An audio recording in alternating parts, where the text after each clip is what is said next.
하셨는데. 고맙다.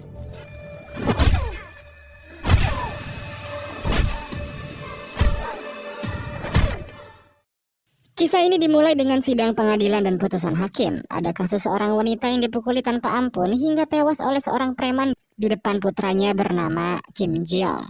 Menurut hakim, ini adalah kedua kalinya terdakwa memukuli seseorang. Namun karena ia telah menunjukkan penyesalan dan tidak berniat untuk membunuh wanita tersebut, ia dijatuhi hukuman 3,5 tahun penjara. Sang anak diam-diam menyaksikan keputusan tersebut dengan air mata yang menetes dari matanya.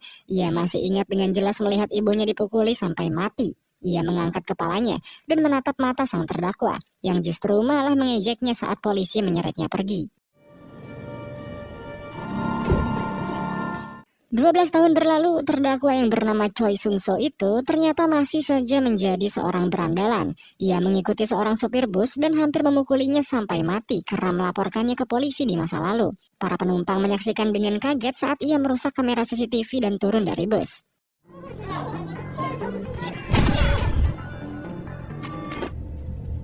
Setelah beres melampiaskan emosinya, ia pulang ke rumah. Tetapi di tengah perjalanan ia melihat sosok pria berhoodie hitam. Ia mulai mendekati sosok serba hitam tersebut dan meneriakkan sumpah serapah. Ia juga menuntut untuk mengetahui mengapa dia diikuti. Sosok berhoodie itu dengan tenang bertanya mengapa penjahat sepertinya masih berkeliaran dengan bebas. Sung-so yang kesal maju menerjang pria misterius tersebut.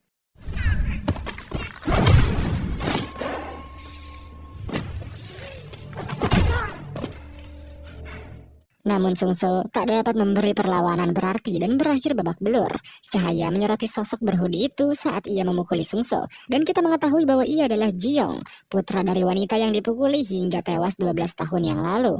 Jeong mengucapkan terima kasih karena pria yang membunuh ibunya masih tetap jahat. Kemudian ia pun kembali menghantamkan tinjunya dan memuaskan dendam kesumatnya.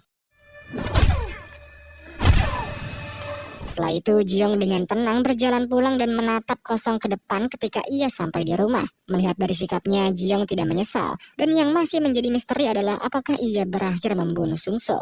Keesokan harinya, kita kembali bertemu dengan Jeong di Akademi Kepolisian. Ia sedang mengikuti kuliah dari Profesor Lee Jun-yop.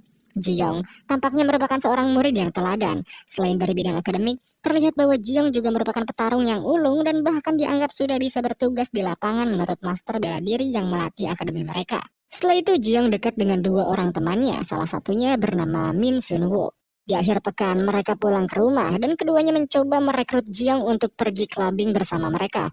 Jeong jelas menolak dengan alasan ia sangat sibuk di akhir pekannya. Dalam perjalanan pulang, Jeong selayaknya murid teladan membantu seorang nenek tua mendorong gerobaknya, dan nenek itu memberinya beberapa permen sebagai ucapan terima kasih.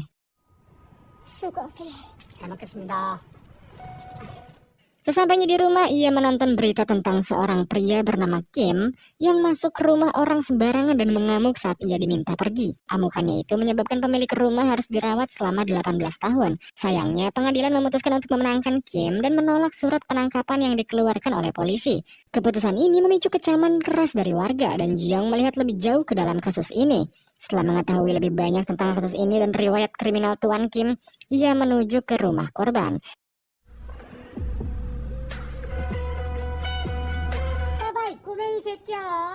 Ia menemukan Tuan Kim dan kaki tangannya yang sedang mengancam pemilik rumah karena telah melaporkannya. Mereka membuka jendela rumah korban dan mengencingi mereka di sana. Melihat hal ini membuat Jeong marah dan ia memukuli kedua orang itu hingga babak belur.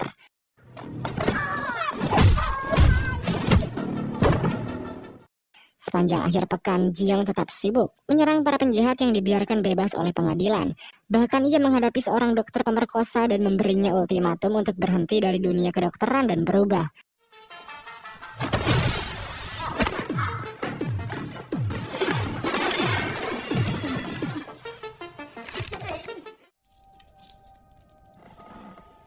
Sementara itu, Choi Myeoryo, seorang reporter siaran di salah satu penyiar berita terkenal yaitu Repo 25H, meminta atasannya untuk menyelidiki beberapa statistik kejahatan dengan kekerasan yang menarik.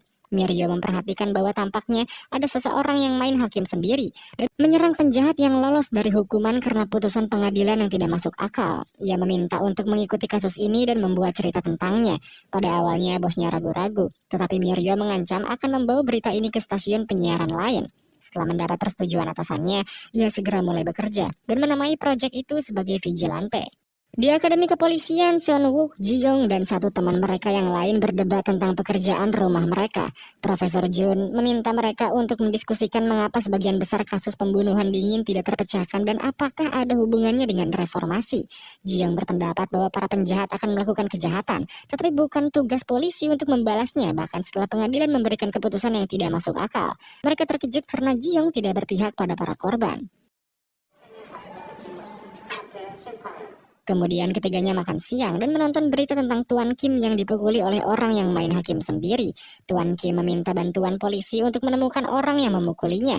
Tetapi korban berterima kasih kepada orang misterius yang main hakim sendiri tersebut karena telah membantunya.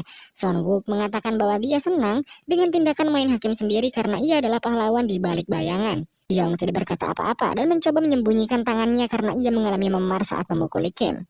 Namun, ia masih terus memantau berita rangkaian kasus yang kini dinamai dengan vigilante. Bicara tentang berita, kisah vigilante mulai menciptakan gebrakan untuk saluran siaran televisi. Dan mereka memutuskan untuk melipat gandakannya. Miryo pun turut semangat. Ia telah menyadari bahwa vigilante bekerja di akhir pekan dan berharap akan ada sesuatu yang menarik terjadi lagi di minggu ini.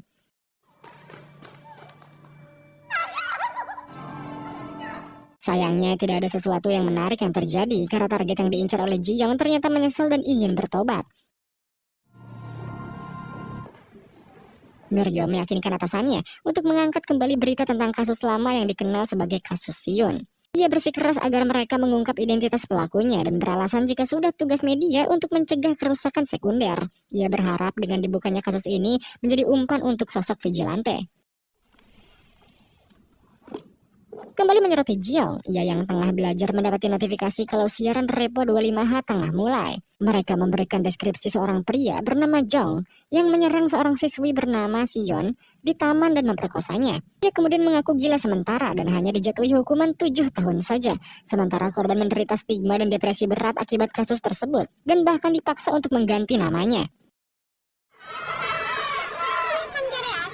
Siaran tersebut memicu kemarahan dan netizen melacak pelakunya, yaitu Jong Dok-hung yang baru-baru ini dibebaskan. Banyak juga warga yang melakukan aksi vandalisme di depan apartemen untuk menuntut keadilan. Di sisi lain, Miryo dan bosnya menunggu vigilante muncul sehingga mereka dapat merekam kejadian tersebut. Pada saat yang sama, Ji-young dan Sun-wook ditugaskan untuk membantu Profesor Jun dengan aplikasi profilnya. Setelah menonton acara di Repo 25H, Ji-young menggunakan komputernya dan mengakses ke file kriminal saat bekerja dengan Profesor Jun untuk menyelidiki Jong lebih lanjut.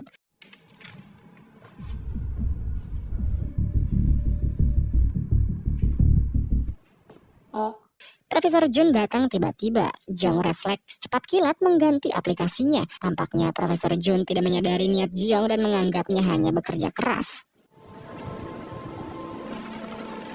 Di sisi lain kita melihat Jong menyelinap keluar dari apartemennya pada larut malam dan Miryo yang terus berjaga di dalam mobil diam-diam mengikutinya.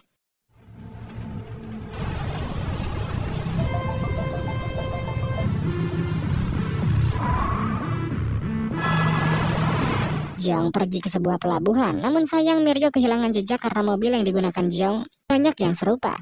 Esokan paginya, polisi diberitahukan bahwa Dok-hung memotong gelang kaki elektroniknya dan sedang dalam pelarian. Mereka berasumsi bahwa Jong mungkin menjadi penumpang gelap dan berencana untuk melarikan diri dari negara itu. Mereka pun segera bergegas ke pelabuhan karena masyarakat mengacam mereka. Kembali ke sekolah, Ji-young sempat terganggu oleh berita terbaru, namun berhasil menjawab pertanyaan Profesor Jun dengan benar.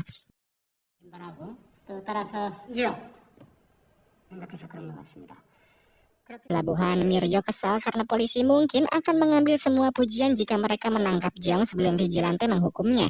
Ia ingin mendapatkan video saat vigilante menghukum pelaku kejahatan seksual itu. Sayangnya, setelah polisi menggeledah seluruh pelabuhan, hasilnya tidak menemukan apa-apa. Sebagai tindakan pencegahan, mereka mengirim 2 petugas polisi untuk menjaga Siun.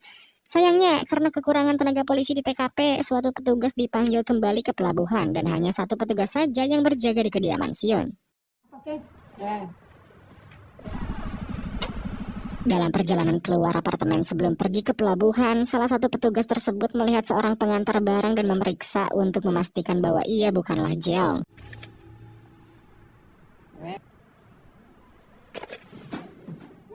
Setelah memastikan, ia pun pergi dan meninggalkan rekannya. Namun ternyata, Jang bersembunyi di dalam gedung dan menyerang kurir tersebut. Mirjo yang menyadari rute keberangkatan Jeong mulai menyadari sesuatu. Ia pun lekas memberitahu rekan-rekannya untuk bergegas ke rumah Sion. Sementara itu, para polisi yang penasaran memutuskan untuk mengikuti mereka. Jeong mengambil helm kurir tadi untuk menyamar dan mendekati rumah Sion. Salah satu petugas yang berjaga hampir saja tertipu. Namun untungnya dengan insting seorang polisinya, ia dapat dengan cepat menetralisir hunusan pisau yang dilontarkan oleh Jeong.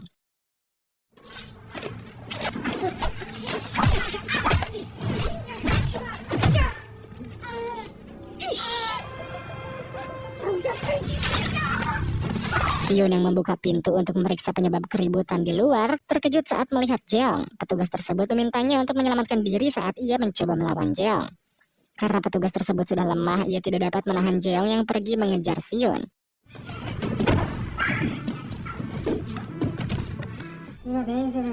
Jeong mengejarnya dan berhasil memojokkan Sion. Jeong hendak menusuk Sion, namun tiba-tiba Jeong tiba dan melayangkan tendangannya.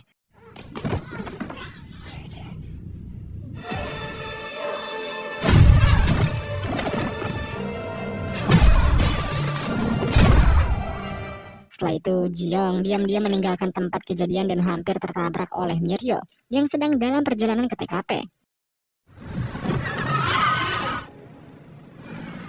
Polisi sudah tiba dan mencoba mengamankan tempat kejadian. Namun Miryo berhasil menyelinap melewati mereka dan dikejutkan oleh apa yang dilihatnya. Jeong mati. Dan vigilante membuat Jeong menulis pesan permintaan maaf di dinding. Pesan tersebut berisi permintaan maaf Jeong. Jeong pun berkata bahwa ia berencana untuk mengisi kekosongan yang ditinggalkan oleh hukum yang tidak masuk akal. Ia akan menegakkan keadilannya sendiri sebagai vigilante. Berita kematian Jeong akhirnya beredar luas. Polisi segera berkumpul kembali dan mencoba mencari tahu mengapa vigilante membuat Jeong meninggalkan pesan di tembok dengan darah. Salah satu detektif mencatat bahwa pesan tersebut berasal dari Tao Te Ching dan merujuk pada sebuah jaring di surga yang menangkap para pendosa. Salah satu petugas mempertanyakan apakah tindakan vigilante yang dilakukan kepada Jeong itu salah, padahal Jeong juga menikam rekan kerja mereka. Meskipun demikian, pelaku vigilante masih dicari karena pembunuhan, dan sudah menjadi tugas polisi untuk menemukannya. Mereka mengadakan rapat singkat dan saling memberi kabar terbaru tentang kasus ini. Berdasarkan hasil olah TKP, mereka berpendapat bahwa pelaku vigilante telah merencanakan pembunuhan tersebut dan tidak meninggalkan bukti. Mereka juga percaya bahwa ia tidak berniat untuk menyembunyikan kejadian itu dan meninggalkan pesan untuk dilihat semua orang. Selain kurangnya petunjuk, polisi juga menemukan diri mereka berada di sisi buruk publik. Masyarakat merasa bahwa vigilante melakukan pekerjaan yang lebih baik dibandingkan para polisi. Bahkan lebih buruk lagi, Repo 25H menyiarkan foto-foto TKP yang seharusnya dirahasiakan. Saat keadaan menjadi semakin buruk, Profesor Jun dipanggil untuk membantu polisi menangani kasus ini. Sementara itu, Seon Wook serta Jeong dimintai untuk melanjutkan pengembangan aplikasi profil tanpanya.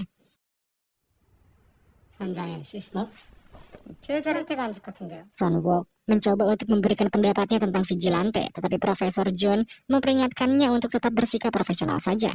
Profesor Jun juga memberitahu mereka untuk mengerjakan aplikasinya di ruangan ini dan tidak boleh membawa datanya keluar.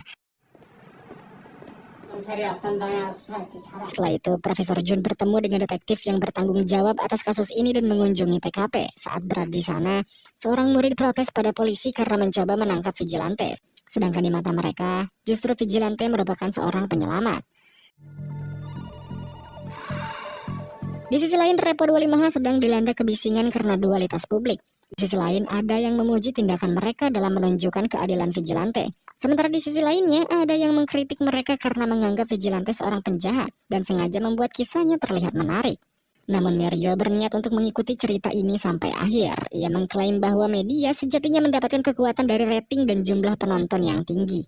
Ia kemudian mengkritik bosnya, yang ironisnya dahulu sering mengerengek karena rating mereka selalu rendah, tapi justru sekarang malah protes saat rating mereka melonjak tinggi.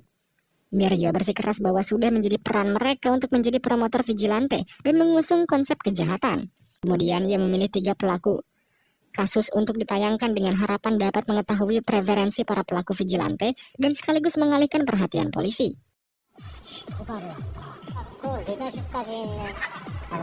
Sementara itu, di Akademi Kepolisian, Jeong dan teman-temannya berbicara tentang vigilante. Mereka bercanda bahwa ia narsis dan sombong. Tapi mereka juga berkata kalau vigilante sepertinya berpendidikan tinggi dan menunjukkan kualitas kepemimpinan seperti Jeong. Saat mereka mengobrol, Repo 25H menayangkan acara terbaru mereka yang mengangkat tentang 3 pelaku kejahatan yang berbeda. Satu tentang penipuan, satu lagi tentang perampokan, dan yang terakhir adalah tentang pembunuhan keluarga. Pembunuhan keluarga tersebut sangat menarik perhatian Jiong. Kedua teman Jiong berpikir bahwa Repo 25H mencoba memberi daftar target kepada si vigilante. Harinya Jiong menyelinap keluar kamar dan pergi ke kantor Profesor Jun untuk melakukan penelitian lagi.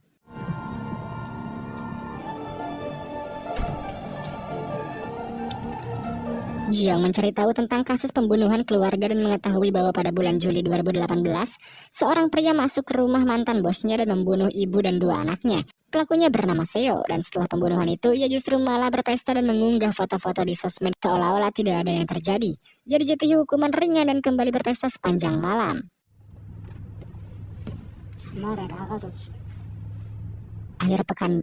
Akhir pekan berikutnya, Jiong setuju untuk ikut bersama teman-temannya ke klub yang sering dikunjungi rekannya itu.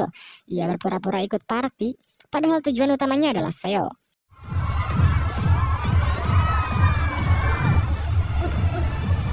Jiong, yang dapat berurusan langsung dengan Seo, berhasil mendengar percakapan bagaimana Seo berhasil mendapatkan hukuman ringan dengan memanfaatkan anak di bawah umur. Jadi mereka tidak dihukum dengan berat karena dilindungi Undang-Undang Perlindungan Anak. Belum selesai Jiong menguping, wanita di sampingnya menyeretnya pergi dan membawanya ke sebuah lorong. Wanita tersebut menduga kalau Jiong menatap Seo karena ia tertarik dengan sebuah permen kecil yang ternyata merupakan barang haram.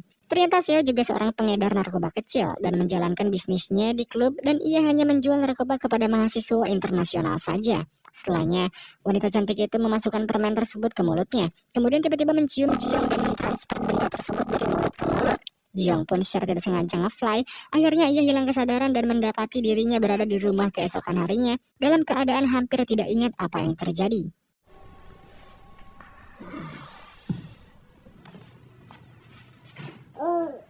Seperti biasa, ia kembali ke akademi polisi setelah akhir pekan. Hal ini membuat Repo 25H cemas karena vigilante gagal menghukum para pelaku yang mereka liput dalam berita mereka. Tapi Jiong terus meneliti lebih lanjut tentang Seo dan para korban. Akhir pekan berikutnya, ia mengikuti Seo dan mempelajari jadwalnya serta di mana Seo diam-diam menyimpan uangnya.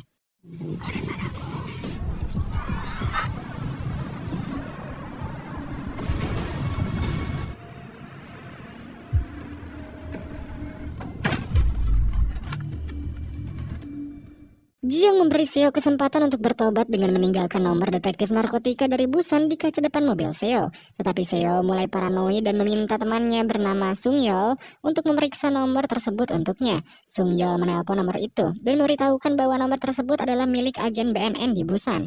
Seo bingung dan memerintahkan Sung Yeol untuk tetap waspada.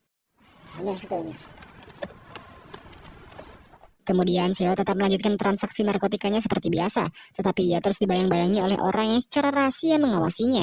Beralih ke klub, Seo dihampiri oleh wanita yang sebelumnya mencium Jiong dan dimintai barangnya, tetapi kemudian polisi tiba-tiba muncul di klub. Tentu saja hal itu membuat Seo yang paranoid semakin panik hingga melarikan diri dari tempat kejadian.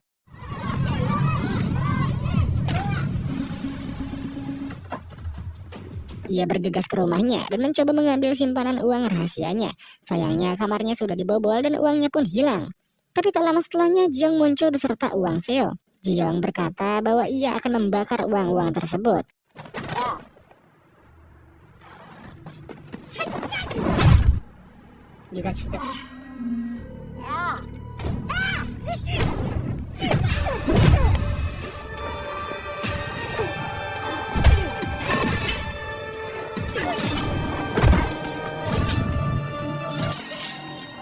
Jiong kembali menghajarnya dan menunjukkan video anak kecil yang jadi korban pembunuhannya. Tapi seperti sebelumnya, Jiong berakhir membunuh targetnya, kemudian pulang ke rumah dan tidur.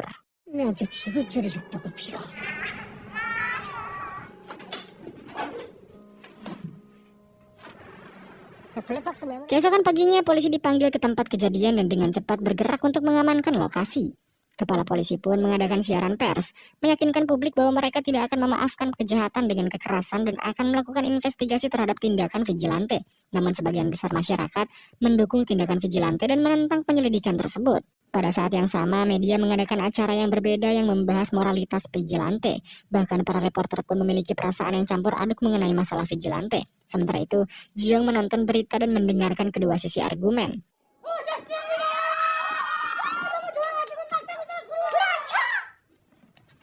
Kembali ke Repo 25H, stasiun televisi ini merayakan kesuksesan acara tersebut. Namun Miryo justru kesal melihat rekan kerjanya yang malah leha-leha. Dia memerintahkan mereka untuk kembali bekerja dan menemukan bukti tentang kasus Seo. Rekan kerja Miryo berkata kalau ia sudah mencobanya, tetapi polisi hanya memberikan secuil informasi dasar untuk mereka. Melihat itu, Miryo semakin bersikeras agar mereka kembali melanjutkan pekerjaan mereka, hingga akhirnya pesta pun dibatalkan dan mereka lanjut bekerja.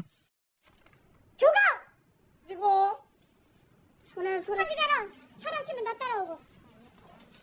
Setelah itu media melaporkan bahwa tingkat kejahatan mulai menurun dan kali ini polisi mengambil langkah yang berbeda. Mereka menggabungkan tim investigasi saat ini dengan polisi unit regional yang katanya memiliki seorang ketua tim yang seperti monster. Ia adalah Cho Hyun, seorang polisi dengan badan besar dan muka garang seperti Don Lee. Saat ini kita mengikutinya yang tengah menemui Sung Yeol alias teman Seo sebelumnya. Cho Hyun memintanya untuk melaporkan tentang seseorang yang mencurigakan di sekitar Seo baru-baru ini.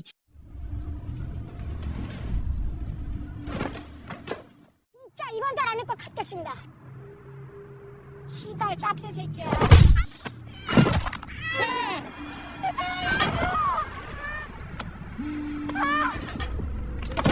Sung Yeol bersikap keras kepala, namun setelah dihajar dan hampir mati dilempar dari atas gedung, ia sadar dan mengungkapkan apa yang ia ketahui. Dengan ketakutan, ia berkata kalau dirinya tidak tahu banyak karena ia sendiri tidak melihat sesuatu yang aneh. Ia hanya memberitahu Cho Hyun bahwa jika ada seseorang yang mengikuti Seo di klub. Pada akhirnya, Cho Hyun melempar kembali Sung Yeol ke atas atap dengan kekuatannya yang luar biasa. Kemudian Cho Hyun menerima telepon dan mengatakan bahwa ia akan menyelesaikan kasus ini dengan cepat dan membantu orang-orang melupakan tindakan vigilante. 걱정하지 마십시오. 중간 나오고 상담하죠. Di sisi lain, Miryo mengunjungi kembali TKP Seo, sementara Jiyoung sedang berlatih tinju. 저는 사람들 이렇게 많이 Dengan viralnya berita mengenai sosok pahlawan di balik bayangan yang dijuluki dengan vigilante, banyak orang yang pro dengan aksi vigilante memutuskan untuk mengambil tindakan main hakim sendiri setelah terinspirasi oleh pahlawan itu. Mereka turun ke jalan di malam hari, memukuli dan bahkan membunuh penjahat yang diloloskan oleh pengadilan. 또 운전자들이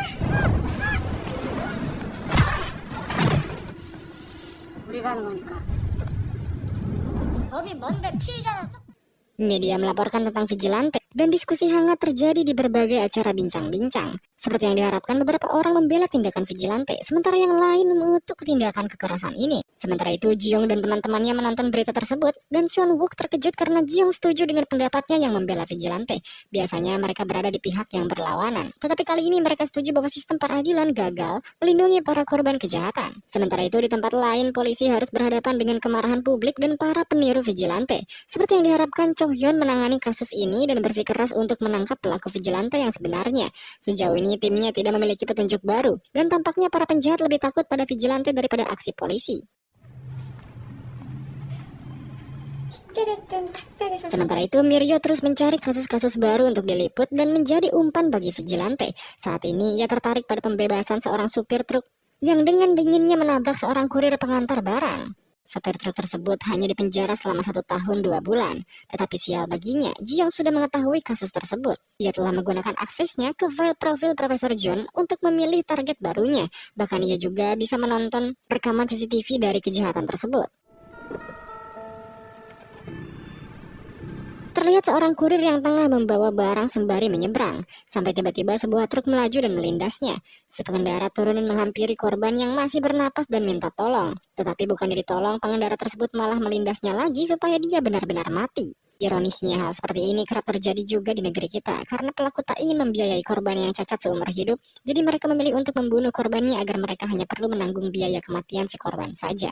Jiyoung marah dengan kurangnya penyesalan yang ditunjukkan oleh pengemudi truk ini. Tapi kemudian Seon Wook tiba-tiba masuk ke kantor Profesor John. Jiyoung dengan cepat berbohong bahwa ia sedang bekerja karena tidak bisa tidur. Hari-hari berlalu, dan kehidupan di Akademi Kepolisian berjalan seperti biasa.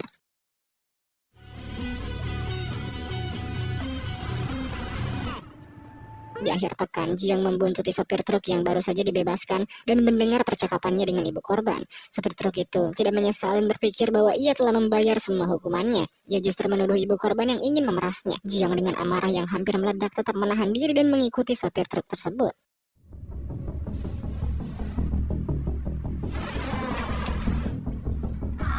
Adegan beralih di dalam sebuah pemandian. Si sopir truk tampak menikmati waktu pribadinya. Namun tiba-tiba seseorang datang dan menggenggam kepalanya lalu menenggelamkannya berkali-kali. Tapi ternyata sosok itu bukan Jiong, karena ia memakai topeng dan pengubah suara. Kali ini seseorang berhasil mencapai target sebelum Jiong melakukan aksinya. Dan siapakah vigilante peniru baru ini? Di sisi lain, Jiong berjalan pulang dan kembali membantu si nenek pembawa rongsokan. Dan seperti biasa, nenek tersebut memberikan Jiong permen sebagai hadiahnya. Di saat bersamaan, media dengan cepat memberitakan kematian sopir truk tersebut. Jiong yang melihatnya dari TV pun kaget. 진짜 비질란테의 소행으로 보고 Miryo kesal karena episodenya tentang kasus ini belum ditayangkan, tetapi sudah ada yang membunuh pelakunya duluan. Ia ingin menjadi satu-satunya media yang diandalkan oleh vigilante. Namun stasiun media lain terus melaporkan lebih banyak kasus di mana pengadilan memberikan hukuman ringan kepada para pelakunya. Semua kasus ini menarik perhatian si peniru, dan ia membunuh semua pelaku yang terlibat. 멋있는 로그가 정말 가차 없을 것 그래서 성폭행을 했어?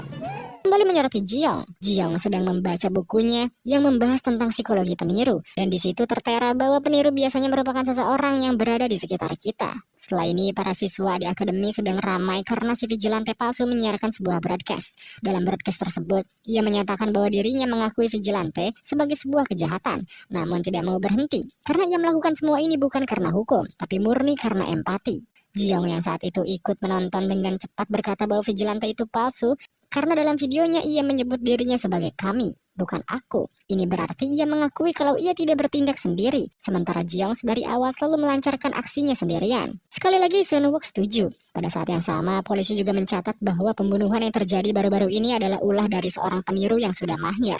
Kapten Eun yakin bahwa pola targetnya berbeda, namun Cho Hyun tidak yakin dengan kesimpulan Kapten Eun. Dia berpikir bahwa vigilante bisa saja termotivasi oleh sorakan dan tepuk tangan para warga sipil, sehingga itu membuatnya ingin melewati batas lebih jauh lagi. 자신의 살인에 사람 내 생각은 다른 누군가를 도발하는 그런 Namun Profesor Jun berpendapat bahwa peniru tersebut bermaksud untuk menekankan pembenaran atas tindakan vigilante yang sebenarnya sekaligus memprovokasinya. Kembali ke Miryo, ia juga yakin bahwa penirulah yang melakukan pembunuhan baru-baru ini. Ia meminta Chang Hyun untuk menyetujui debat kasus di Repo 25H.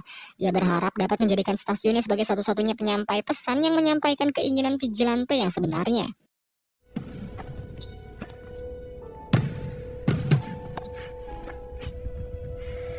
Adegan beralih pada Jiyoung dan Sun Wook yang tengah bermain basket. Mereka tampak selalu imbang. Kemudian di asrama, Sun Wook pergi keluar. Ia beralasan bahwa ia meninggalkan sesuatu di kantor Profesor Jun. Setelah temannya pergi, Jiyoung mulai menonton siaran Repo 25H yang menayangkan debat mengenai vigilante. Selama debat, Miryo menyerang anggota parlemen dengan keras dan menunjukkan bahwa mereka harus disalahkan atas ketidakadilan yang terjadi sekarang di negara ini. Ia menyatakan bahwa kebanyakan orang akhirnya menanggung kerusakan sekunder karena kekurangan hukum. Ia secara terbuka mengklaim bahwa masalahnya bukanlah di vigilante, tetapi hukum negara mereka sendiri yang menawarkan perlindungan lebih kepada para penjahat. 그저 춤법 의식과 생각하지는 않으십니까? Jiyoung terus memperhatikan Miryo selama debat dan tertarik dengan pemikirannya.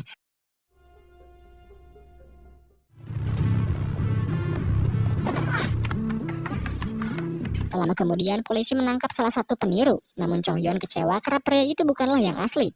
그놈이랑 잡혔을 때 저런 표정을 진짜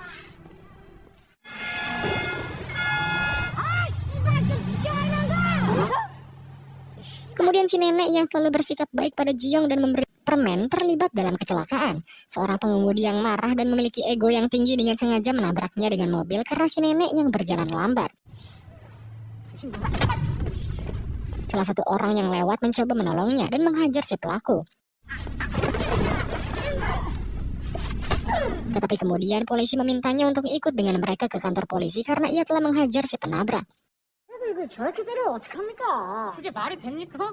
고소해요? 아 무슨 법이긴 해요. Jiyoung marah setelah mendengar berita nenek tersebut yang ternyata tak dapat diselamatkan. Naasnya lagi, ternyata si nenek meninggalkan suaminya yang sedang terbaring sakit di rumah.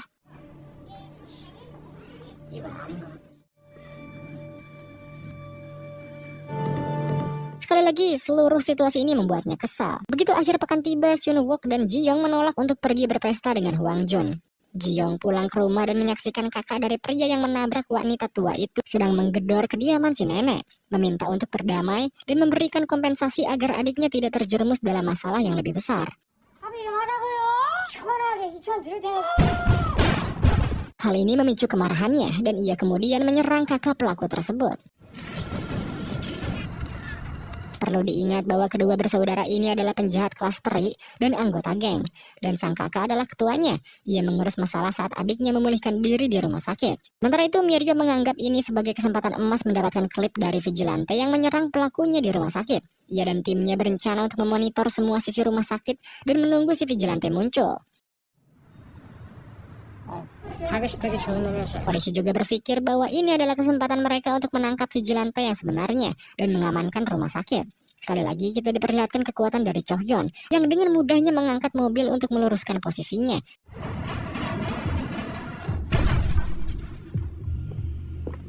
Di balik semua itu, ternyata Ji-young berhasil melewati pengawasan polisi dan berhasil menyelinap ke kamar inap si pelaku setelah memberi laporan palsu kepada penjaga kalau ada yang menabrak mobilnya.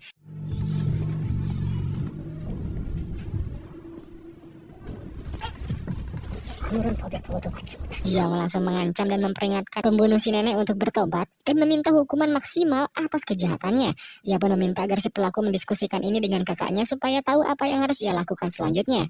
가서 판사님께 잘 말씀드려. 그럼 잘 상의해봐. Polisi yang ditipu Ji-young turun ke bawah dan bertemu timnya Cho Hyun. Tapi setelah diperiksa ternyata mobilnya tidak apa-apa. Hal ini membuat tim Cho Hyun panik dan langsung bergegas naik. Sementara itu, Ji-young berhasil keluar dengan menyamar sebagai dokter. Dan dalam perjalanan keluar, ia berpapasan dengan Cho Hyun yang mulai curiga padanya.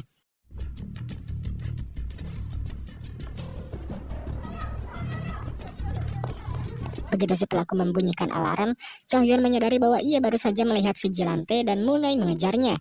Ji-young dengan cepat membuang jas dokter yang ia kenakan dan bergegas keluar dari rumah sakit.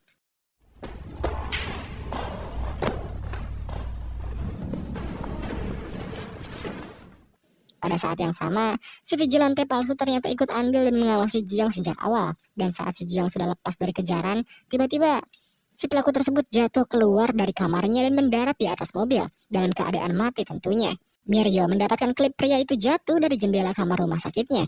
Ji-young terkejut dan menyaksikan polisi mengepung tempat kejadian. Ia kemudian melihat vigilante palsu masuk ke dalam ambulans dan pergi. Ia dengan cepat mengikuti mobil tersebut dan menyelinap ke dalam. Dengan terengah-engah, ia bertanya kepada vigilante palsu itu siapa dia. Pria bertopeng itu menjawab bahwa dirinya senang bertemu dengan Ji-young. Ji-young tersenyum dan si vigilante palsu senang karena bertemu dengan kembarannya.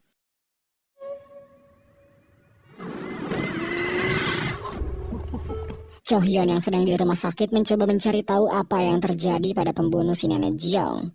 Sementara itu, si peniru berkendara ke atap rumah sakit yang terpencil dan memarkirkan ambulannya.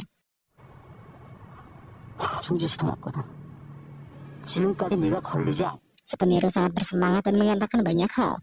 Ia bertanya apakah Ji-young khawatir dengan kamera CCTV dan meyakinkannya bahwa ia telah mematikan semuanya. Ia kemudian menjelaskan bahwa dirinya telah membersihkan seluruh jejak Ji-young, memastikan si pelaku vigilante tidak tertangkap. Peniru percaya bahwa keterlibatannya adalah salah satu alasan mengapa polisi belum menangkap Ji-young. Ia menyarankan agar mereka bekerja sama dan memburu mangsa yang lebih besar. Ji-young tersinggung dengan sarannya dan mulai meninjunya.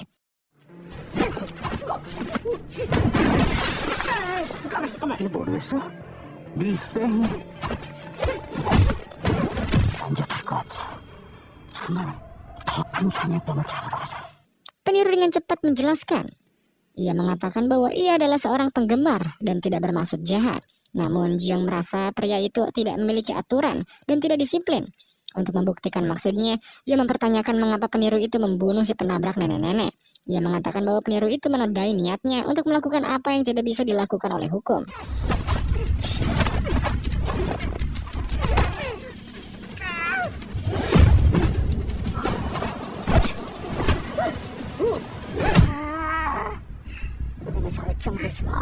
Pertarungan terus berlanjut sampai akhirnya Ji-young berhasil memojokkan si peniru hingga ia hampir jatuh. Setelah perkelahian yang singkat namun sengit, Ji-young memperingatkan penirunya untuk menjauh darinya. Ia bahkan tidak mau repot-repot melepas topeng pria itu dan membiarkannya tergantung di atap. 천천히. 이게 전부 다 Balik ke rumah sakit, Chohyun memeriksa catatan di bagian medis dan mencoba mengidentifikasi pria yang dilihatnya. Dan pencariannya terbukti sia-sia. Di sisi lain, Miryo memeriksa rekaman dari rumah sakit dan menyadari bahwa ia berhasil merekam pelaku yang sebenarnya meninggalkan tempat kejadian. Sementara itu, Jeong pulang ke rumah dan merawat luka-lukanya. Ia menerima pesan dari peniru yang meminta mereka untuk bekerja sama. Namun Jeong mengabaikan pesan tersebut. Beralih ke tempat lain, kakak dari Sundo tampak memarahi anak buahnya karena tidak becus melindungi adiknya, bahkan tidak dapat menemukan petunjuk mengenai identitas vigilante. Dia pun menyuruh anak buahnya untuk segera membawa vigilante agar ia dapat membunuhnya. Setelah itu Chohyun masuk dan menghadapi kakak si pelaku penabrak nenek-nenek. Ia datang dengan niat untuk memperingati sang kakak agar tidak mengambil tindakan sendiri dan menyerahkan segalanya pada polisi. 잠깐 밟아. 장순일이다. 순도. Keesokan harinya, Miryo mendapat kunjungan dari Chong Kang-ok, seorang konglomerat dan wakil ketua perusahaan Deka Group. Dari bekas luka di wajahnya saja, kita dapat mengetahui bahwa Kang-ok adalah si peniru dan menggunakan pengaruh jabatannya untuk menjauhkan Jeong dari polisi. Perusahaannya yang bernama Deka Group adalah pemegang saham terbesar dari Repo 25H. Pertama, ia akan di sana untuk berterima kasih kepada Miryo yang telah membangun image yang baik bagi vigilante, pembawa kekerasan yang membuat ketenangan bagi orang-orang, bukan kecemasan. Kedua, ia di sini untuk mengajak Miryo bekerja sama dan memberinya dukungan penuh. Namun Miryo bersikeras bahwa ia ingin bekerja tanpa pengaruh dari luar. Kang-ok tidak menyerah dan malah meminta untuk berbicara empat mata dengannya. Ia mengaku bahwa dirinya menyukai vigilante dan mensponsori perusahaan yang memperkerjakan anak-anak muda yang ditangkap karena meniru vigilante. Ia tidak menceritakan motifnya, namun mengatakan bahwa dirinya ingin melindungi vigilante. Ia mengambil USB yang berisi rekaman vigilante dan pergi. Dalam perjalanan keluar, Kang-ok mengatakan bahwa mereka akan segera mengetahui jika mereka berada di pihak yang sama. Miryo tertawa karena segala sesuatu mulai menarik baginya. 이건 아무나 할 수 있는 일이 아닙니다. Kita berlanjut pada para polisi yang tengah berusaha keras untuk mencari tahu apa yang terjadi di rumah sakit. Sejauh ini mereka tidak dapat menemukan rekaman CCTV dan mulai merasa bahwa vigilante mempermainkan mereka.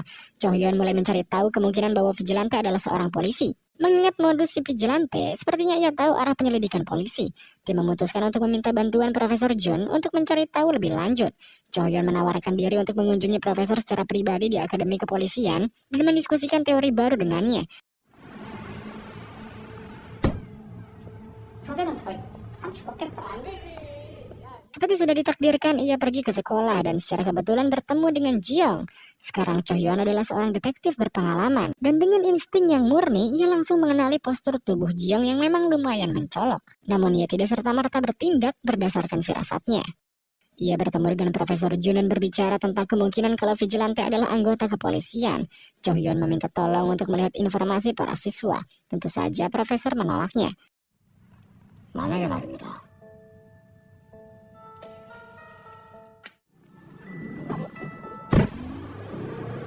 Setelah Chohyun pergi, Profesor Jun terlihat terganggu dengan percakapan mereka sebelumnya.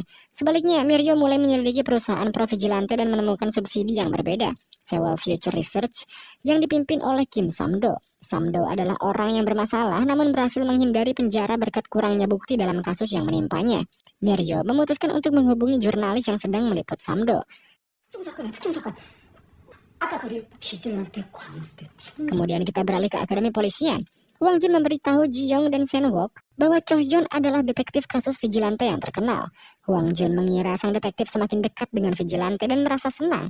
Namun Jeong tampak cemas. Bicara tentang Chohyun, saat ini ia terus menyelidiki kasus Sundo dan menemukan bahwa Jong Sun-il, kakak dari pelaku pembunuh si nenek, ternyata bergerak sendiri walaupun sudah ia peringatkan oleh Chohyun.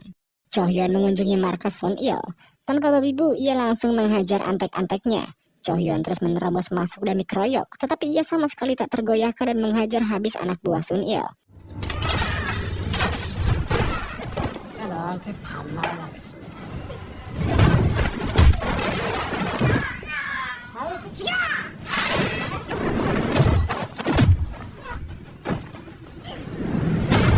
Dan sekali lagi ia menunjukkan kekuatan fisiknya yang luar biasa dengan membuka paksa pagar besi yang melindungi Sun-il.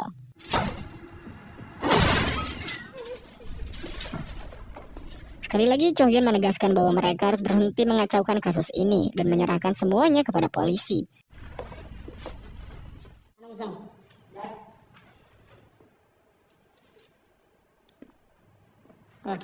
Keesokan harinya, Profesor Jun bertanya kepada Ji Young bagaimana ia bisa melukai wajahnya. Ji Young berbohong bahwa ia terluka saat melakukan sparring di gym dekat rumahnya. Profesor Jun tidak puas dengan jawaban tersebut. Ia lanjut bertanya, namun Ji Young nampaknya tidak berhasil memberikan alasan yang memuaskan. Hingga akhirnya, seorang staf masuk tiba-tiba. Ia berkata bahwa polisi sedang mencari Ji Young di lantai bawah. Profesor Jun akhirnya menemani Ji Young bertemu dengan polisi itu. Namun bukan mau menangkap Ji Young, ternyata polisi itu membawa seorang wanita yang mengklaim Ji Young telah menyelamatkannya. Menurut wanita tersebut, seorang pria mabuk mengganggunya pada malam hari, dan Ji Young turun tangan untuk menolongnya. Wanita itu mengklaim bahwa Ji Young terluka selama insiden tersebut, dan petugas ada di sana untuk mengambil pernyataan dan membantu mereka menangkap pelakunya. Ji Young dengan cepat menyadari bahwa ini adalah ulah penggemarnya. Si vigilante bertopeng dan ikut berpura-pura dengannya. Ia meminta maaf karena telah berkelahi dengan seorang warga sipil dan masalah ini akan segera diselesaikan. Sementara itu, Sekretaris Kang Ok melaporkan bahwa waktu campur tangannya sangat tepat. Ia memberitahu Kang Ok bahwa Miryo sedang menyelidiki perusahaan Kim Samdo dan bertanya apakah mereka harus mengambil tindakan. Kang Ok menyarankannya untuk membiarkan reporter tersebut. Kemudian terungkap bahwa Kang Ok sebelumnya menghubungi Ji Young dan memberi tawaran untuk memberikan alibi. Setelah itu Ji Young meminta untuk bertemu dengan Kang Ok. Tentu saja ia langsung kegirangan.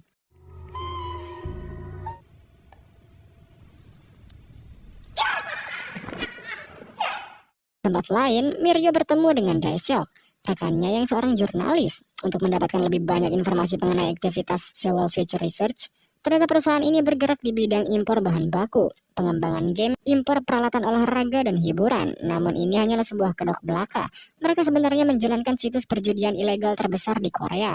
Dikabarkan juga bahwa bosnya terlibat dalam distribusi narkoba. Samdo dikenal suka membunuh siapa saja yang mengganggu dirinya dengan kejam. Dae-seok dengan senang hati bekerja sama dengan Miryo untuk membongkar perusahaan tersebut. Ia menceritakan bahwa ada seorang aktor yang dekat dengan Samdo dan ingin memberinya beberapa informasi. Aktor tersebut bernama Yoon Jae-hak.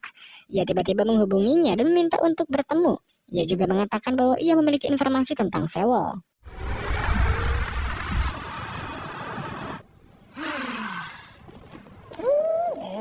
Adegan beralih kepada Kim Samdo yang tengah menyiksa orang-orang yang melaporkannya dan menjadi saksi atas tindakan kriminalnya. Kemudian pada akhirnya ia memberi makan dua orang tersebut kepada para babi yang kelaparan.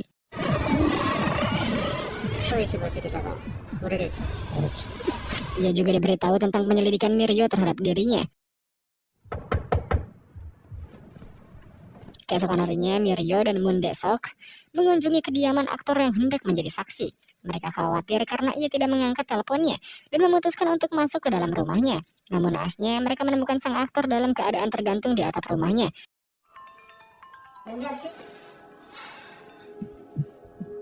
Dan saat interogasi pun polisi bersikeras bahwa sang aktor bunuh diri. Sikap polisi membuat Miryo marah dan akhirnya terpaksa ia kembali ke kantor tanpa informasi apapun. 연자에게 보여준다는 자료 어딘데? Akhir pekan tiba, Ji Young juga menyadari bahwa Cho Hyun mengikutinya.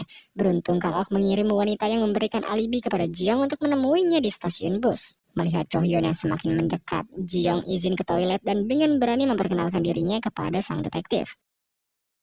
Pada titik ini, Cho Hyun cukup yakin bahwa Ji Young adalah vigilante yang sebenarnya. Sang detektif bertanya apa yang Ji Young pikirkan tentang apa yang akan dikatakan vigilante tentang dirinya dalam sebuah laporan. Ji Young menjawab bahwa vigilante akan bersikap objektif tanpa terdengar antisosial karena ia tidak akan berpikir bahwa ia melakukan kejahatan. Cho Hyun kemudian mengatakan bahwa ia akan memberantas kejahatan, bukan vigilante. Maka dari itu ia memperingatkan Ji Young untuk menghentikan tindakan vigilante dan menggunakan bakatnya untuk kebaikan saja. Jelas Ji Young berpura-pura tidak tahu apapun yang dibicarakan Cho Hyun. Dalam sebuah kilas balik, kita mengetahui bahwa Cho Hyun mengatakan jika masyarakat mengetahui bahwa vigilante adalah orang yang baik dengan pekerjaan yang bagus, tampan dan muda, mereka akan tergila-gila padanya. Ia tidak mau mengambil risiko itu. Maka dari itu, ia meminta profesor untuk membuat daftar tersangka yang sesuai dengan profil vigilante dan menimpakan semua tuduhan pada yang terburuk untuk menunjukkan pada masyarakat bahwa vigilante yang selama ini mereka bela merupakan sampah masyarakat. Sedangkan Kang Ok memperhatikan Cho Hyun dan Ji Young saling berhadapan dari jauh. Vigilante po. Singkatnya, Jiong sedang makan malam dengan wanita yang memberinya alibi palsu. Wanita itu mengungkapkan bahwa ia dibayar dan mengira Jiong lah yang memperkerjakannya. Ia mengatakan bahwa dirinya bekerja untuk perusahaan yang mendukung vigilante. Jiong dengan cepat menyadari bahwa ini adalah pekerjaan Kang Ok dan meminta izin untuk menelpon pria itu. Kang Ok penasaran dengan apa yang dibicarakan Jiong dan Cho Hyun saat mereka bertemu. Jiong menjelaskan bahwa Cho Hyun telah mengetahui rahasianya. Segera, Kang Ok merasa khawatir jika ini bisa jadi akhir dari vigilante. Tetapi Jiong mengatakan bahwa ia akan terus bergerak. Ia merasa lucu karena Kang Ok mengira Jiong berencana untuk membunuh dirinya dan Cho Hyun nantinya. Meskipun begitu, ia meminta Kang Ok untuk mengkloning ponsel Cho Hyun dan mengungkapkan bahwa ia tahu bahwa Kang Ok juga mengkloning ponselnya.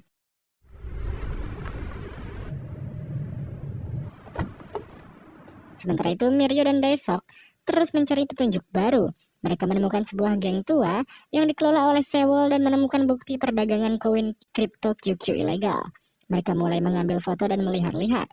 Tetapi di tengah penyelidikan tersebut, mereka tertangkap basah dan berusaha untuk kabur.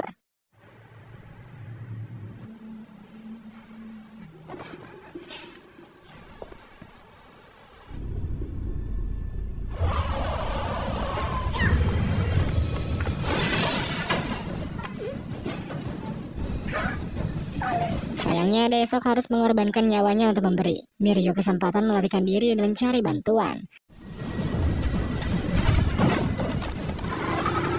Tetapi pada saat Miryo mendapatkan bantuan dan kembali bersama polisi beserta ambulans, jasad Daesok sudah hilang. Dan gudang telah dibersihkan seakan-akan tak pernah disentuh oleh manusia. Komputer dan server yang sempat terekam oleh kamera Miryo sama sekali tidak terlihat.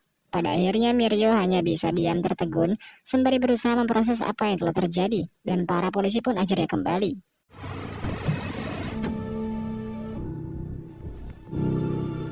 Kita beralih kepada Cho Hyun yang sedang workout. Ia mendapat telepon dari Kepala Inspektur Jenderal Eom Jae. Dia menanyakan perkembangan kasus vigilante. Cho Hyun meminta atasannya untuk lebih percaya padanya dan memberinya lebih banyak waktu untuk menyelesaikan kasus ini. Namun tampaknya atasannya itu hampir kehilangan kesabaran karena masa perombakan jabatannya sudah dekat. Kembali ke Akademi Kepolisian, Jiong menyibukkan diri dengan sekolah. Teman-temannya penasaran dengan kencan akhir pekannya, namun ia tetap bungkam. Lalu kemudian, Kang Ok mengirim pesan kepadanya, memberitahukan lokasi untuk menemukan ponsel kloningan Cho Hyun. Di sisi lain, Kang Ok menyibukkan diri dengan berlatih tinju. Ia merasa bahwa latihannya saat ini kurang intens dan meminta pelatihnya untuk lebih agresif di sesi berikutnya. Beralih pada Jiong. Ia mengangkat telepon dan dapat melihat apa yang sedang dilakukan Cho Hyun di teleponnya, berkat cloningan yang diberikan oleh Kang Ok. Sementara itu, Repo 25H membuat cerita tentang kematian aktor Jae Hak yang disangka bunuh diri. Mereka menghubungkannya dengan kasus Kim Samdo. Mereka juga mempertanyakan mengapa orang yang hendak bersaksi malah bunuh diri. Mereka juga memasukkan rekaman pengalaman mematikan Daesok dan juga Miryo di gudang kemarin. Tentu saja kepala Jae-hyuk alias Fall dan juga Samdo tidak senang dengan hal ini. Namun siaran ini menarik perhatian Jiong, Cho Hyun dan petugas polisi lainnya. Para petugas khawatir akan citra pemimpin mereka yang tercemar dan berharap hal itu tidak benar.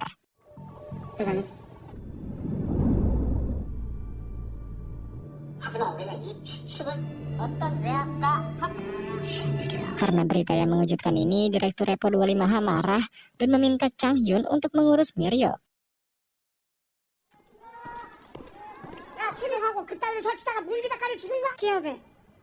Seperti yang sudah diduga, Miryo tidak mau mundur. Ia menuduh Chang Hyun telah menerima suap dan bertanya dari mana ia memiliki hak untuk mempertanyakan etikanya. Adegan pun berganti, menunjukkan seseorang yang tengah membakar jasad Daesok di sebuah pelabuhan.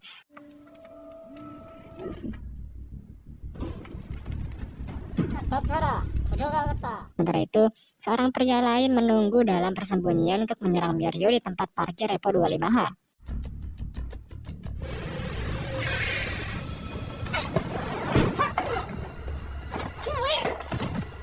Untungnya, Cho Hyun tiba tepat waktu untuk menyelamatkannya dan menangkap pria itu.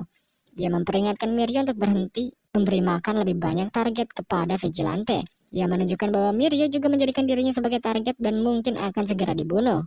Namun, jurnalis kita yang pemberani dan gigih ini tidak terganggu oleh ancaman terhadap nyawanya. Ia juga bertanya mengapa Cho Hyun memilih untuk tidak menangkap vigilante, dan apakah ia sadar bahwa mereka membutuhkan acaranya untuk menemukannya.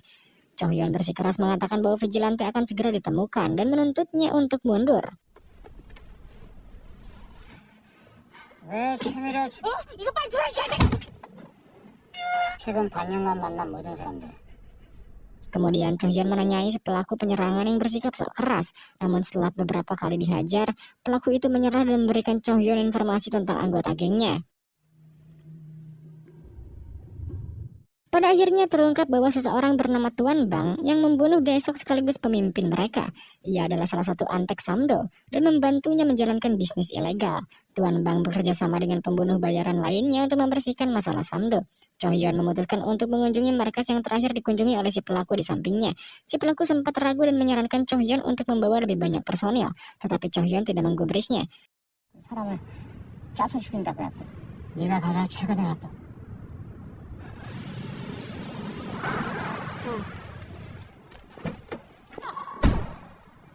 니들 그 자리에 그 Cho Hyun akhirnya sampai. Ia menemukan mereka sedang membersihkan setidaknya 3 mayat sambil memberi makan babi-babinya. Cho Hyun mengambil senjatanya di bagasi, kemudian dengan gagah memerintahkan para pembunuh itu untuk berlutut dan menyerah. Bila mereka melakukannya, setidaknya ia akan memperlakukan mereka seperti manusia. Tetapi sudah jelas mereka tidak akan menurut. Begitu saja dan perkelahian pun terjadi.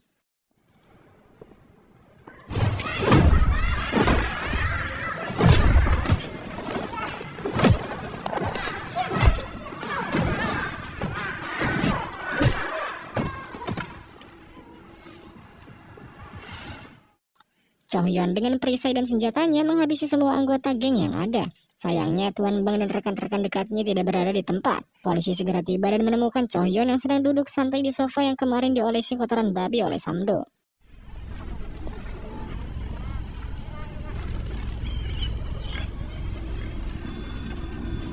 Setelah itu, Cho Hyun dan polisi mengkambing hitamkan geng pembunuh suruhan Samdo sebagai vigilante.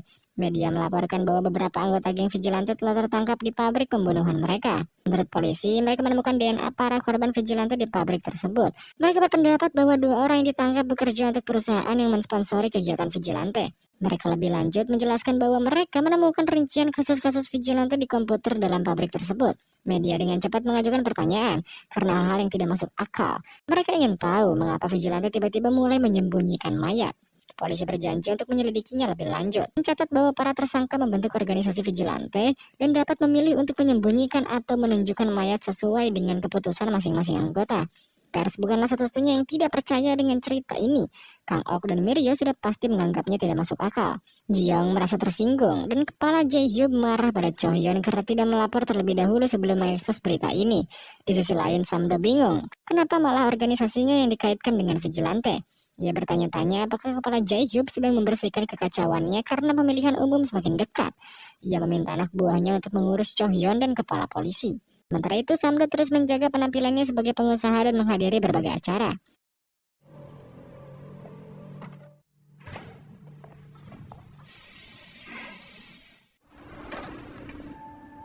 Marah dengan langkah terbaru Cho Hyun, Jiyoung terus mengawasi geng Samdo dan membuntuti salah satu petingginya.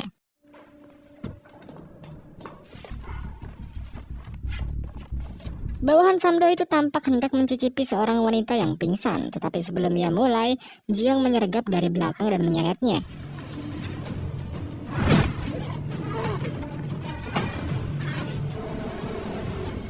Jiyoung menghajar pria itu dengan brutal, kemudian menyuruhnya untuk membuka brankas dan mencuri buku besar yang berisi daftar semua perdagangan ilegal geng Samdo.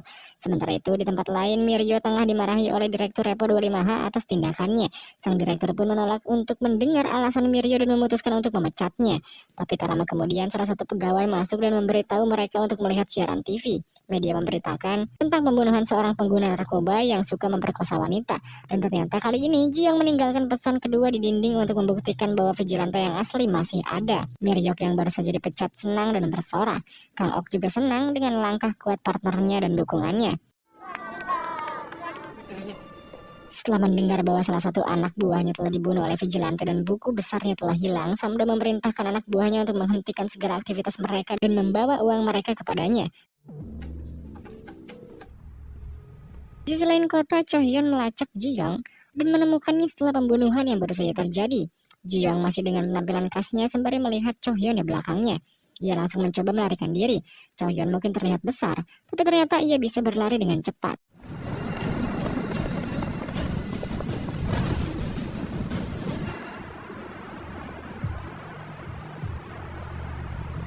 Ia berhasil memojokkan Ji-young di sebuah lorong gelap, dan mereka pun akhirnya berhadapan berbicara mata ke mata. Cho Hyun berkata kalau ia khawatir Ji-young kehilangan arah dan berkata bahwa sehebat apapun sesuatu apabila tak dikontrol, hanya akan berakhir sebagai senjata mematikan.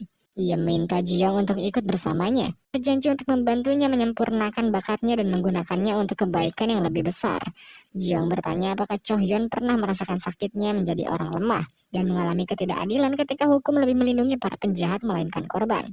Ia ingin Cho Hyun mengerti mengapa ia melakukan apa yang ia lakukan.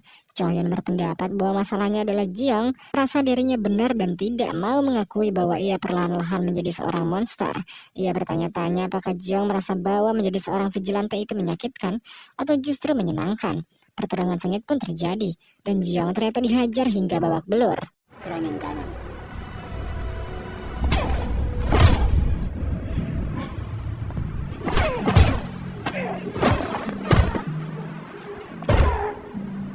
무겁게 처벌하는 반역죄야. 얼굴이나 처먹고 밖에는 것 같아. Tetapi walaupun diambang kematian, Ji-young menolak untuk mundur. Cho Hyun mengklaim bahwa Ji-young adalah pengkhianat karena ia melawan sistem dengan keras. Cho Hyun memahami perspektif Ji-young, tetapi baginya menjadi polisi adalah yang utama. Inilah sebabnya mengapa ia sangat marah dengan polisi yang korup. Ia ingin Ji-young menjadi polisi yang lebih baik dan bukan menjadi seorang vigilante. Pukulan dan topik mereka yang intens diakhiri dengan Cho Hyun yang menjepit Ji-young ke tanah dan mencekiknya. Ia pun mengatakan bahwa ia akan membunuh Ji-young saat itu juga. Sementara itu, Kang Ok diam-diam mengamati mereka dari jauh.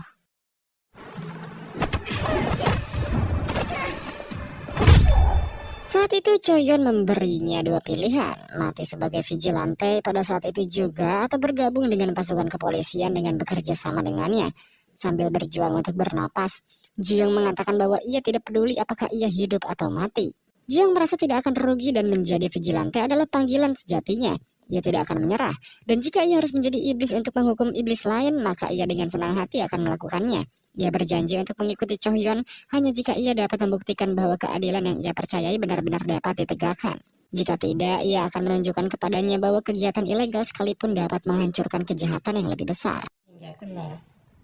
장관 교육비로 빠지는 Setelah 수당. itu kita melihat Cho Hyun yang sedang melapor kepada kepala polisi. Ia diminta untuk melakukan serah terima kasus vigilante pada akhir minggu. Polisi terlihat frustasi, mengatakan bahwa penyerahan itu di luar kemampuannya. Cho Hyun menyeringai dan bertanya apakah itu karena Sewol. Tentu saja kepala polisi dengan cepat menyangkalnya dan menduga kalau Cho Hyun ikut percaya terhadap rumor di televisi. Sang kepala menjelaskan bahwa ia akan dimutasi minggu depan dan Cho Hyun harus mengundurkan diri sebagai pemimpin tim setelah serah terima selesai. Cho Hyun setuju, tapi jelas ia punya ide lain. Ia mampir ke tempat di mana ia menahan pria yang menyerang Miryo atau bisa kita sebut si Tawon. Cho Hyun menyandera pria itu untuk mendapatkan informasi tentang geng Samdo. Pria itu tidak tahu apakah kepala polisi yang juga dikenal sebagai Vol terlibat dalam geng tersebut. Ia menjelaskan bahwa satu-satunya yang bisa menjawab adalah Tuan Bang. Namun untuk menemukan Tuan Bang, Cho Hyun harus menangkap seorang pria bernama si pemeras. 그 새끼 덩치만 커. Kita beralih ke tempat lain. Kang Ok membawa Ji-young ke rumah sakit dan mengungkapkan kebanggaannya bagaimana Ji-young membela dirinya sendiri. Kang Ok mengatakan pada Ji-young yang sedang tidur bahwa jika Cho Hyun menghalangi mereka lagi, ia bersedia untuk turun tangan dan membunuh Cho Hyun untuk melindungi sang vigilante. Sebelum pergi, Kang Ok mengambil kesempatan ini untuk mengambil selfie bersama Ji-young selayaknya penggemar sejati. 시청자 여러분, 프로그램을 Adegan beralih pada siaran Repo 25H yang meminta maaf atas episode terakhir mereka. Mereka pun menyalahkan Miryo karena telah melakukan tuduhan tanpa bukti. Mereka juga mengumumkan bahwa Miryo telah berhenti dan mereka telah mengetahui bahwa tidak ada hubungan antara Sewol dan kematian misterius sang aktor. Ji-young kecewa mendengar apa yang telah terjadi pada jurnalis berambut merah favorit kita. Ia pun memutuskan untuk meminta bantuan Kang Ok agar Miryo tetap bisa bekerja. Kang Ok dengan senang hati menerima permintaan Jiong. Ia langsung memberi Miryo sebuah kantor yang lengkap untuk menyiarkan acara online-nya. Kang Ok meyakinkan Miryo bahwa mereka berada di tim yang sama. Namun Miryo masih penasaran dengan hubungan Kang Ok dengan Samdo. Kang Ok mengatakan bahwa ia juga ingin menemukan dan mendukung Vigilante. Kemudian Miryo menceritakan rencananya untuk mengekspos Samdo dan mengatur panggung untuk Vigilante. Tujuannya adalah untuk memberikan kepuasan kepada publik tentang bagaimana akhir dari cerita ini. 시청자 여러분 안녕하십니까? 회사는 과감하고 들리시겠지만 만약 제가 죽는다면 Miryo memulai siaran video pertamanya dengan mengumumkan panggung barunya dengan nama V-News.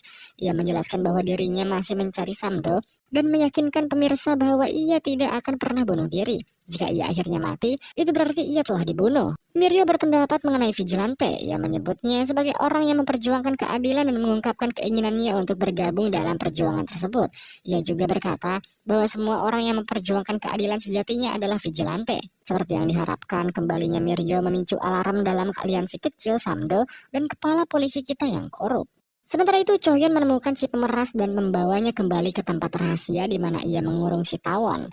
Ia menjelaskan bahwa dirinya hanya membutuhkan satu informan. Ia pun menyuruh si Tawon untuk membunuh si pemeras. 그따위 공간에 넘어갈 땅볼 그만! Si Tawon dengan payahnya gagal membunuh si pemeras, dan pada akhirnya mereka berdua berusaha menyenangkan Chohyun demi kelangsungan hidup mereka. Karena Chohyun sibuk menangani bisnis rahasianya, ia melewatkan serah terima jabatan dan kasusnya. Hal ini membuat petugas yang menjadi penggantinya kecewa. Tim yang diketuai Chohyun pun akhirnya dibubarkan.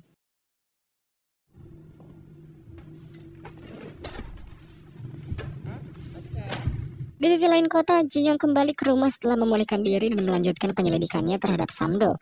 Ia membuat penemuan menarik dalam buku besar yang ia ambil sebelumnya, yang menghubungkan pendeta gereja Miteum dengan organisasi tersebut. Penyelidikan yang lebih dalam membuktikan bahwa pendeta telah membantu organisasi tersebut melakukan pencucian uang. 안 그래도 저는 티켓코인으로 다 갔다 왔습니다. Jiong pun kembali beraksi. Ia menyerang salah satu tangan kanan pendeta dan mengambil sebuah USB yang merinci jejak uang kripto mereka.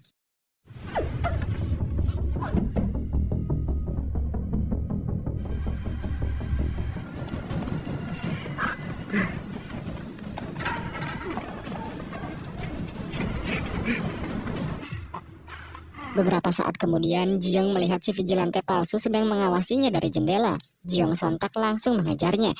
Mereka saling mengejar satu sama lain. Untuk beberapa saat sampai si palsu menyerah. Ia sekali lagi meminta Jiong untuk menerimanya. Ia yakin orang seperti dirinya dibutuhkan dalam operasi vigilante. Jiong meminta untuk melepaskan topengnya dan membuktikan bahwa ia bersedia mengambil resiko. Si vigilante palsu yang sebenarnya adalah Kang Ok dengan senang hati menuruti permintaannya. Kemudian, mereka berdua duduk bersama. Jiong meminta Kang Ok untuk memberikan USB tadi kepada Miryo dan memintanya untuk menggunakannya pada saat yang tepat. Jiong juga bercerita kalau ia tidak bisa gegabah membunuh si pendeta yang telah membantu pencucian uang Sewol. Berhubung media pasti akan ramai dan publik akan marah. Kang Ok menganggap itu sebagai ide yang bagus, namun Jiong berkata kalau itu dapat mengakibatkan investigasinya terus diulur, dan akhirnya para pelaku dibebaskan. Alasannya karena uang-uang ilegal tersebut mengalir pada politikus-politikus besar. Kang Ok bertanya apa Jiong memiliki bukti dari perkataannya barusan, namun nyatanya Jiong tidak memiliki bukti. Tapi saat publik sudah mulai menyerah, ia akan menyerang Samdo dan mengungkap bukti-bukti yang sudah ia kumpulkan. Kang Ok tidak yakin apakah mereka akan berhasil menjatuhkan Samdo dan orang-orang yang berpengaruh dalam kekuasaan. Ia pun berkata kalau Jiong bisa saja mati lebih dulu, tapi Jiong tidak mempermasalahkan hal tersebut. Baginya seorang pria yang mati setelah menghantamkan kepalanya ke dinding merupakan ending yang menarik.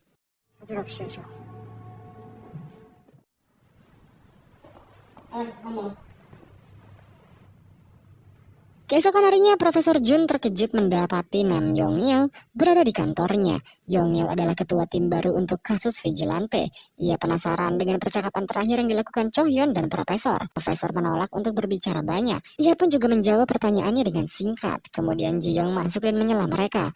Yong-il bertanya apakah Chohyun meminta untuk melihat informasi para siswa. Dan profesor tersebut menjelaskan bahwa ia menolak permintaan itu karena itu bukan permintaan resmi. Ji-young dengan penasaran mendengarkan percakapan ini, namun tidak mengatakan apa-apa. Yong-il akhirnya keluar. Kemudian Pak Profesor memberitahu Ji-young bahwa ia tidak lagi membutuhkan bantuannya dengan aplikasi profil.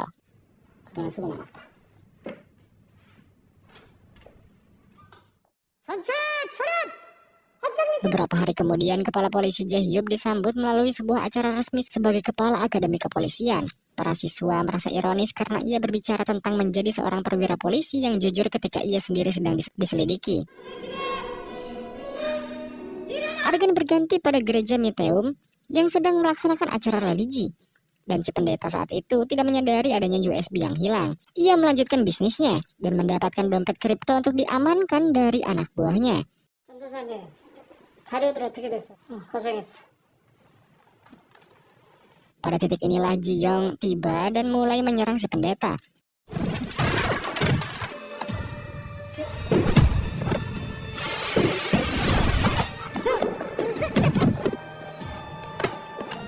없어라.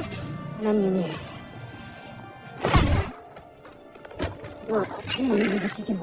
Si pendeta memohon agar diampuni, namun Ji-young tak punya rasa toleransi bagi pemuka agama yang menjual narkoba dan juga lintah darat. Ia pun berkata bahwa ia ingin semua orang lemah di dunia menyaksikan akhir yang suram dari para kriminal dan dapat memberontak untuk melindungi diri mereka sendiri.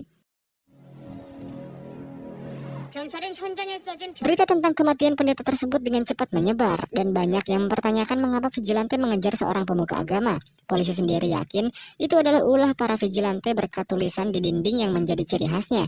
Di saat yang sama, kepala polisi dan Samdo mulai gemetar. Samdo berjanji untuk menangani Miryo, Chohyon, dan juga vigilante.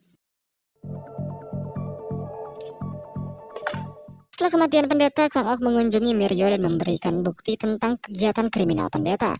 Miryo bertanya apakah ia mengetahui identitas sang vigilante, tetapi Kang Ok tidak banyak bicara. Lalu Miryo bersiap untuk menggunakan bukti-bukti tersebut untuk siarannya yang berikutnya. vigilante 어떻게 활용할지는 최 기자님이 Pada saat yang sama, Chohyon melanjutkan penyelidikannya. Ia menonton siaran V-News dan menyadari bahwa Miryo dalam bahaya.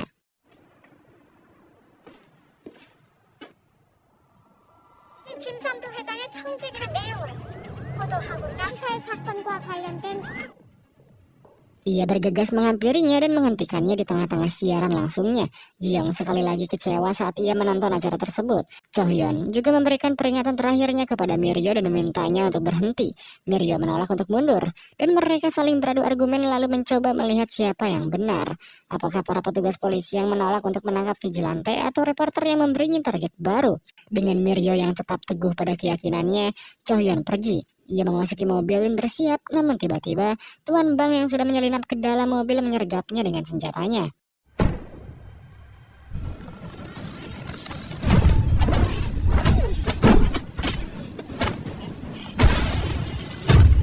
Setelah berhasil mengeluarkan Tuan Bang dari mobil, Chohyon hendak kembali menyerang. Tetapi ternyata Tuan Bang tidaklah sendirian.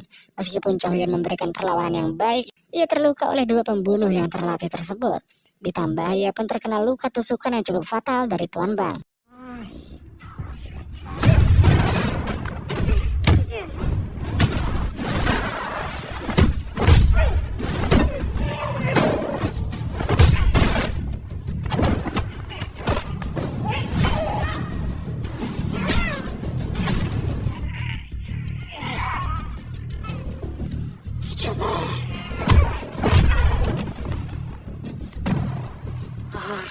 Tuan Bang dan anak buahnya baru saja akan menghabisi Chohyon, tapi untungnya Ji-young tiba dan balik menyerang dua pembunuh ulung tersebut. 다시 만나자고. Hingga pada akhirnya kedua orang itu melarikan diri karena mendengar sirine polisi dan berjanji untuk kembali lagi. Setelah itu Chohyon sedikit kehilangan kesadarannya dan Ji-young berdiri di depannya. 주에게 피습당해 중상을 입었습니다. 펑 소리에 저속은 Pemberitaan media tentang vigilante yang menyelamatkan Chohyon mulai menyebar. Banyak yang mempertanyakan apakah sang detektif dan vigilante saling mengenal satu sama lain. Miryo dan Kang Ok menonton berita tersebut. Mereka terpesona dengan segala sesuatu yang berhubungan dengan kasus tersebut. Sementara itu Chohyon terbaring koma di rumah sakit dan polisi menyimpulkan bahwa insiden tersebut merupakan pembalasan dendam yang direncanakan oleh organisasi kriminal. Lalu mereka meyakinkan publik bahwa mereka akan segera menemukan keadilan untuk Chohyon. Di sisi lain, Kang Ok menelpon Ji-young, menanyakan alasannya menyelamatkan sang detektif. Secara teknis, Chohyon adalah musuh bebuyutan mereka. Namun Jiang yakin ia dapat mengubah sang detektif menjadi seorang vigilante juga. Hal ini membuat Kang Ok senang dan bangga pada idolanya. Sementara itu Miryo mampir ke rumah sakit untuk mengunjungi Chohyon, tetapi sayangnya petugas polisi yang sedang berjaga tidak mengizinkannya masuk. Di lain tempat, kepala polisi sedang bertemu. Ia berencana untuk terjun ke dunia politik. Kepala polisi berjanji kepadanya bahwa segalanya sudah terkendali. Kejadian baru-baru ini membuat mereka sedikit gelisah. Sung Chul berjanji untuk segera mengeluarkan kepala polisi dari jabatan rektor dan mempromosikannya ke posisi yang lebih tinggi. Mereka yakin bisa bertahan dalam situasi yang meresahkan ini selama ketua polisi Jae-hyuk menanganinya dengan baik. Sementara itu Samdo menelpon Tuan Bang, menanyakan mengapa Chohyon masih hidup. Namun Tuan Bang tidak menghargai nada bicaranya dan balik mengancamnya. Tampaknya Tuan Bang tengah kesal pada dirinya sendiri karena kekalahan melawan Chohyon dan vigilante sebelumnya. Kembali berlalu, dua anak buah Samdo tampak sedang memindahkan koin Kyukyu mereka. Tapi kegiatan mereka terinterupsi karena adanya api yang tiba-tiba muncul. Dan tentu saja kita tahu pelaku di balik aksi tersebut, yang tak lain adalah Jiang. Ia menghajar anak buah Samdo, kemudian melarikan diri dengan koin Kyukyu yang tadinya hendak dipindahkan.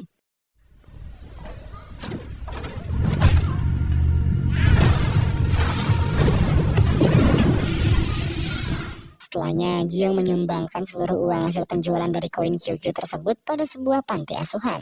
Miryo melaporkan tentang rumah yang dibakar dan operasi mata uang kripto ilegal yang diadakan di sana. Dia juga menunjukkan gambar tulisan vigilante di dinding. Vigilante secara terbuka memanggil Samdo, kepala Jae-hyuk dan pembunuh bayaran mereka. Ia memerintahkan mereka untuk menyerahkan diri kepada polisi. Ini adalah serangan balasan dari vigilante. Dan sumbangan tersebut barulah pucuk dari rencana besarnya. Miryo menuduh bahwa polisi menolak untuk bertindak karena kepala polisi Jae-hyuk dan perusahaan Sewol terlibat. Sedangkan Tuan Bang yang menonton berita donasi semalam marah. Di sisi lain, kepala Jae-hyuk yang sedang makan bersama keluarganya tampak senang karena media mulai mempertanyakan hubungan antara Miryo dan vigilante. Sekelebat, kebahagiaan kecilnya hanya berlangsung sebentar ketika Samdo muncul di rumahnya tanpa pemberitahuan. Samdo mulai cemas saat polisi menggali lebih dalam penyelidikan mereka. Ia mengetahui siapa orang di balik kepala polisi dan kemana uang anggaran politik dari koin Kyukyu mengalir. Samdo menginginkan kepastian agar saat ia jatuh dirinya masih dapat bertahan hidup. Kepala Jae-hyuk menolak untuk menerima permintaan Samdo. Dia meminta Samdo untuk dipenjara selama 6 bulan saja dan berjanji untuk membuatnya terlihat tertangkap melakukan kegiatan bisnis ilegal kecil. Kepala Jae-hyuk bersikeras bahwa hanya itu yang bisa ia lakukan. Namun ia memperingatkan Samdo untuk tidak menyebut namanya selama persidangan dan menanggung akibatnya sendirian. Kepala Jae-hyuk menyalahkan Samdo karena gagal menangani ancaman dan membiarkan semuanya menjadi terlalu runyam. Samdo pun menahan amarahnya dan meluapkan amarah tersebut pada bawahannya yang tak berdosa.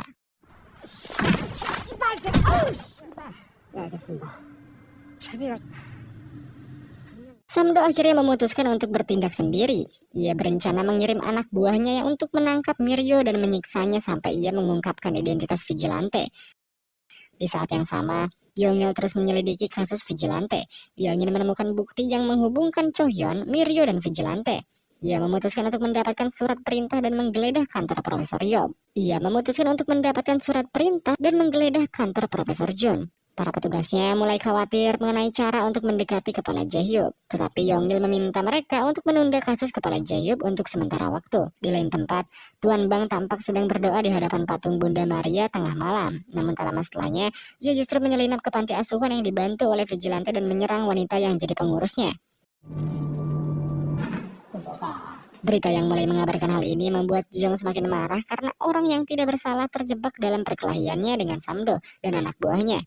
Son Wook juga menyadari bahwa Ji-young bertingkah aneh dan terus-menerus menerima telepon. Ia mulai mengamati Ji-young lebih banyak dan mengupingnya.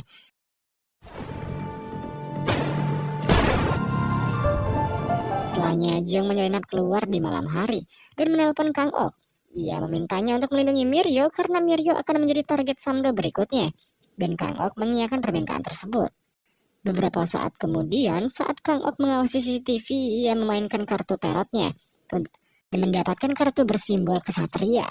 Ini membuatnya yakin kalau panggilannya sebagai kesatria pelindung akan tiba. Dan benar nyatanya, tak lama setelahnya barisan mobil misterius memasuki area parkir kantor Miryo. Seperti yang kita duga, yang datang adalah antek-anteknya Samdo. Miryo juga menyadari bahwa dirinya dalam bahaya dan dengan cepat menempatkan kamera tersembunyi di seluruh sudut ruangan.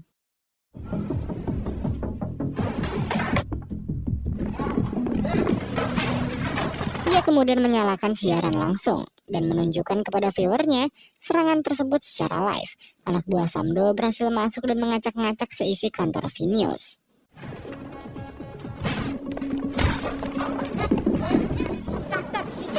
Semua viewer Vinews berhasil menonton siaran tersebut dan terkejut. Namun untungnya siaran itu juga sampai kepada Yong-il yang langsung bergegas menuju kantor Vinews. Anak buah Samdo menyadari adanya kamera tersebut. Ketua mereka lantas memerintahkan anak buahnya untuk menghancurkan semua kamera yang mereka temui.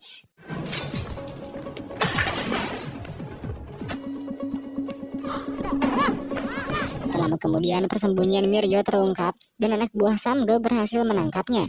Ponsel Miryo yang menyiarkan siaran langsung pun dibanting sehingga siarannya terputus. Di sisi lain Jiyoung tampak gelisah, namun sebelum anak buah Samdo melakukan sesuatu terhadap Miryo, Kang Ok tiba dengan pentungan andalannya layaknya seorang pahlawan hampir kesiangan.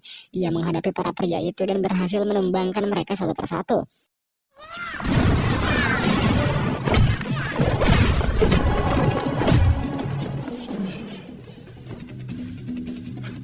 Ketua keroco tersebut mencoba untuk menyandera Miryo, tetapi ancaman tersebut sama sekali tak berpengaruh pada Kang Ok.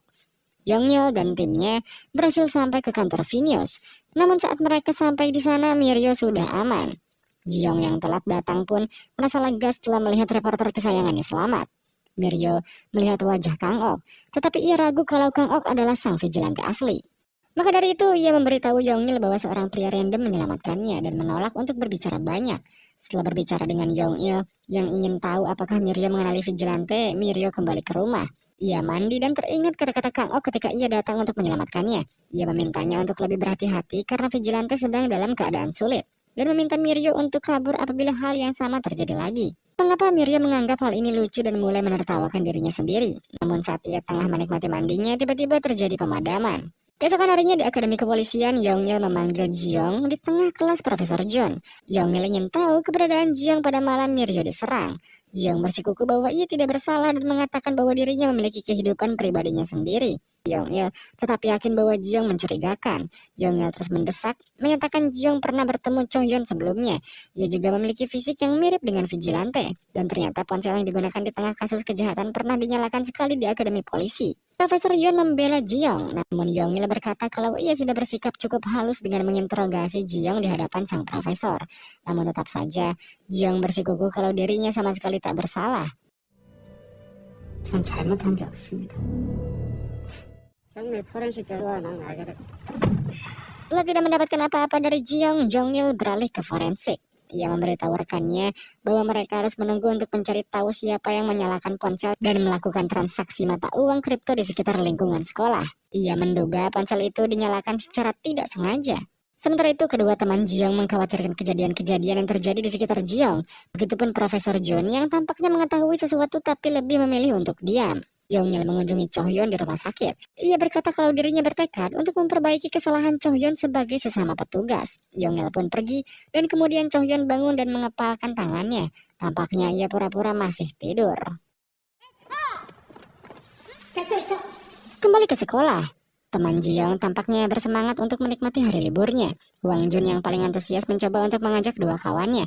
Namun sayangnya Jiyoung dan Sun Wook sudah memiliki rencana sendiri. Jiyoung pergi untuk bertemu dengan Kang Ok, dan Sun Wook tetap tinggal untuk membantu Profesor Jun dengan aplikasi profilnya. Singkatnya, Jiyoung memuji Kang Ok karena telah berhasil melindungi Miryo, dan Kang Ok dengan bangga berkata kalau itu hanyalah urusan gampang baginya. Kang Ok bertanya mengapa Jiyoung sangat membutuhkan Miryo. Jiyoung pun menjawab bahwa tak ada seorang pun yang dapat menyiarkan adegan puncak nanti sebaik dirinya. Terlebih, Miryo adalah satu-satunya reporter tanpa filter. Kang Ok bertanya mengenai rencana mereka selanjutnya, namun percakapan mereka terinterupsi saat Sun Wook menelpon Jiyoung dan memberitahukan bahwa polisi menggerebek kantor Profesor John. 난 괜찮아. 공유기비치 정밀검사대다 어디랍니까? Sun Wook khawatir pada Jiyoung, namun Jiyoung dengan tenang menjawab bahwa dirinya baik-baik saja. Ia pun meminta Sun Wook untuk tetap tinggal dan membantu profesor. Anak buah Yong-il melapor bahwa forensik berhasil menemukan jejak di mana ponsel yang dipakai transaksi kripto menyala. Kemudian mereka pun bergegas menuju lokasi yang ternyata merupakan kantor milik kepala polisi. Sedangkan di sisi Jiyoung, Jiang berkata bahwa ia sengaja menyalakan telepon cryptocurrency saat berada di kantor kepala Jae-hyuk. Dan secara tidak sengaja, ia juga menemukan ponsel yang digunakan kepala Jae-hyuk untuk menghubungi Samdo dan berharap Yongyil menemukan buktinya. Kembali pada Yongyil. Yongyil berhasil menemukan ponsel tersebut. Namun sayangnya, kepala Jae-hyuk mengganggu penggeledahan Yongyil di kantornya. Yongyil meminta Jae-hyuk untuk mengakui kepemilikan ponsel tersebut. Dan jika ia tak mengaku, Yongyil akan membawa ponsel itu ke tim forensik untuk diperiksa. Pada akhirnya Yongyil memberi waktu pada kepala Jae-hyuk untuk mengaku. Sementara ia membawa barang buktinya ke badan forensik. Segera setelah Yongyil keluar dengan membawa bukti, kepala Jae-hyuk menghubungi salah satu anak buahnya dan meminta bantuan untuk membujuk Yongyil. 지금 경찰대에서 출발합니다. Adegan beralih pada Yongyil yang sudah dalam perjalanan. Ia menoleh pada barang bukti yang berhasil ia bawa. Tinggal satu langkah lagi sampai ia berhasil mengungkap kebenaran di balik kasus ini. Tetapi kita malah disuguhi jumpscare khas drama Korea. Sebuah truk menabrak mobil Yongyil dari samping dan membuatnya meninggal di tempat.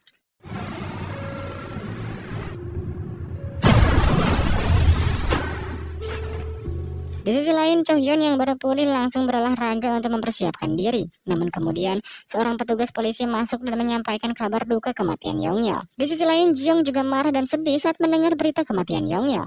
Sementara itu, di sisi lain, tampaknya Miryo diculik oleh Tuan Bang dan sedang disekap di markasnya. Kembali pada Jiyoung, ia bertemu dengan Chohyun. Ia mengatakan pada Chohyun bahwa bukan dirinya yang membunuh Yongyil. Yang ia lakukan hanyalah memancingnya untuk mendapatkan bukti yang asli. Namun sebelum Jiyoung menyelesaikan kalimatnya, Chohyun memberikan bogem mentah pada perutnya. Chohyun berkata kalau dirinya sudah menyuruh Jiyoung untuk berhenti. Jiyoung dengan tegas menjawab kalau Yongyil meninggal karena ia adalah seorang polisi yang terhormat. Chohyun memperingatkannya agar tidak mengejar kepala Jae-hyuk dan Samdo. Namun Jiyoung bertekad untuk mati demi keadilan. Ia tidak peduli walaupun tak ada seorang pun yang mengetahui perjuangannya, asalkan setidaknya ada satu orang yang bisa melapor. Ia tidak takut dengan konsekuensinya dan memberikan ultimatum kepada Chohyun. Untuk menunjukkan keadilannya, seorang pria menghantamkan kepalanya pada dinding dan terus mencoba. Jiyoung berkata jika Chohyun ingin menghentikannya, ia harus membunuhnya sekarang juga. Dan kalau tidak, Jiyoung meminta untuk menunjukkan keadilan yang selama ini ia bicarakan.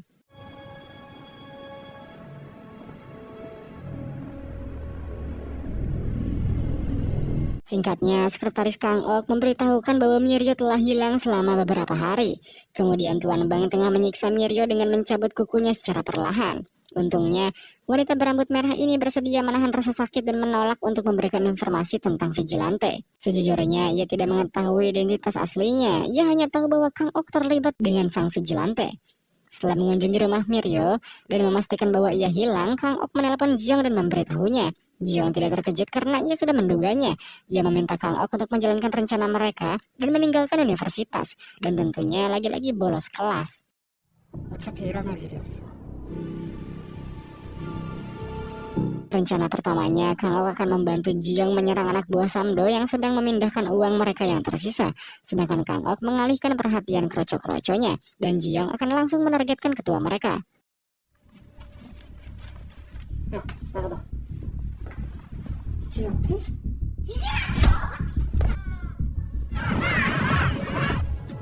저 챙겨서 바로 출발해. Ia pun memerintah ketua tersebut memberitahu pada Samdo untuk membawa Miryo ke gedung konser Stadion Piala Dunia pada pukul 7 malam esok hari. Jiyoung berjanji untuk menukar dompet kripto yang dicuri dengan Miryo. Ia memperingatkan jika Samdo tidak membawa Miryo, ia akan melemparkan dompet kripto tersebut ke dasar sungai Han. Sebetulnya Jiyoung sadar bahwa Samdo tidak memiliki Miryo, namun Jiyoung mengandalkannya untuk membuat Tuan Bang datang ke tempat pertemuan dengan sang jurnalis. Dan seperti yang diharapkan, Samdo langsung negosiasi dengan Tuan Bang untuk menukar Miryo dengan sejumlah uang dari Samdo. Selain itu, Tuan Bang juga diperbolehkan untuk membunuh sang vigilante nantinya, karena Samdo akan menjadikan Miryo sebagai kartu as mereka. Tuan Bang setuju karena egonya tidak akan membiarkan dirinya menerima kekalahan dari sang vigilante kemarin, dan ia merasa perlu untuk membalaskan dendamnya. Di sisi lain, Samdo mengumpulkan semua anak buahnya dan mempersiapkan mereka untuk bertarung besar keesokan harinya. Ia yakin bahwa seseorang, baik itu Tuan Bang atau vigilante, akan datang untuk membunuhnya. Maka dari itu, ia mempersiapkan pasukan untuk membunuh mereka semua. Kini kita beralih pada Kang Ok dan Jiong yang sedang bertemu untuk saling memberi kabar tentang rencana mereka. Dan ternyata Seon Bok menyaksikan pertemuan ini karena ia telah membuntuti Jiong diam-diam. Setelah Jiong beres dengan pertemuannya, Seon Bok menghampiri dan mencoba berbicara dengan Jiong. Seon Bok memintanya untuk berhenti sebelum terlambat. Namun Seon Bok tidak secara tepat menyebutkan bahwa ia tahu apa yang telah dilakukan Jiong. Ia hanya menyalahkannya karena bolos kelas terus-menerus.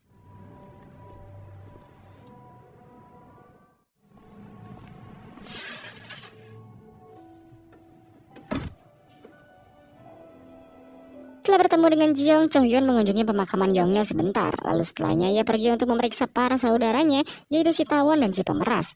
Ia memberi mereka makan dan juga soju. Namun tentu saja, makanan dan minuman yang ia bawa tidaklah gratis. Setelah itu kita diperlihatkan Samdo dan anak buahnya yang berbondong-bondong pergi ke tempat pertemuan. Dan rupanya mereka adalah yang pertama tiba di gedung konser Stadion Piala Dunia. Mereka dengan cepat mengambil alih ruang keamanan dan mulai mengawasi CCTV gedung.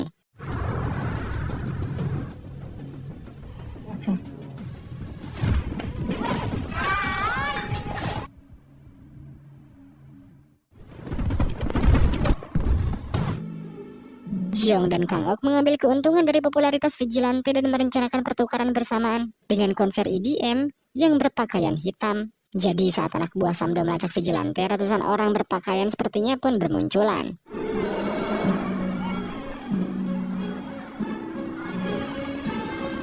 Jiong dan Kang Ok memanfaatkan momen ini untuk menyelinap di antara ratusan pengunjung konser yang berpakaian seperti Vigilante. Tuan Bang yang melihat rencana ini hanya bisa tertawa dan terkesan dengan rencana karakter utama kita. Kemudian Mirio turun bersama anak buah berbadan besar Tuan Bang, yaitu Seodol.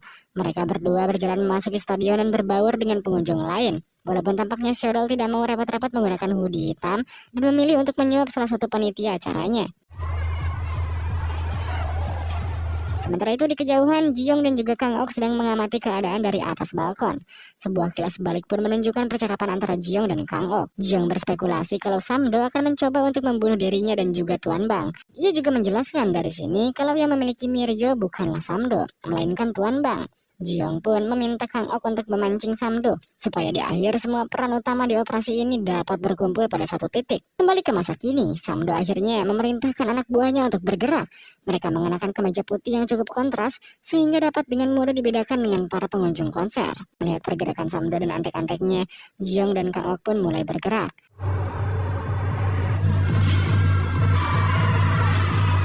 Konser pun dimulai. Samdo tampak menonton dari kejauhan, begitupun dengan Tuan Bang. Sementara itu Mirio dan juga Seodol sudah berbaur dengan lautan manusia yang ramai berpesta pora. Di tengah keramaian tersebut, Jiong menghampiri Mirio dan berniat untuk membawanya pergi. Seodol yang menyadari keberadaan Vigilante langsung bergegas mengejar Mirio dan tak ragu untuk menghajar siapapun yang menghalanginya.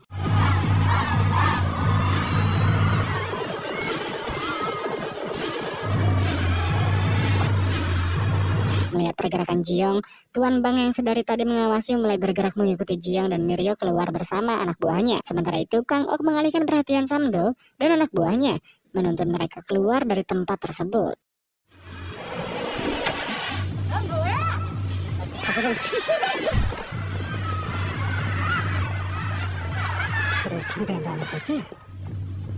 Saat Tuan Bang dan anak buahnya mendekati Jiong, ia memberikan ponselnya kepada Mirio dan memintanya untuk meliput secara live perkelahian yang akan terjadi agar semua orang mengetahuinya. Pertarungan pun dimulai. Jiong memancing Seodol ke atap bus dan mereka pun saling menyerang.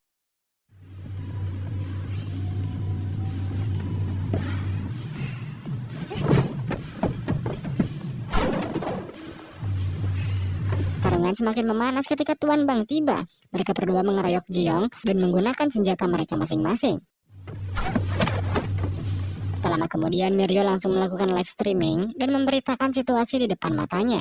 Di sisi lain, Cho Hyun melihat live stream tersebut dan langsung bergegas sembari membawa kedua sandranya untuk membantunya bergabung dalam pertarungan.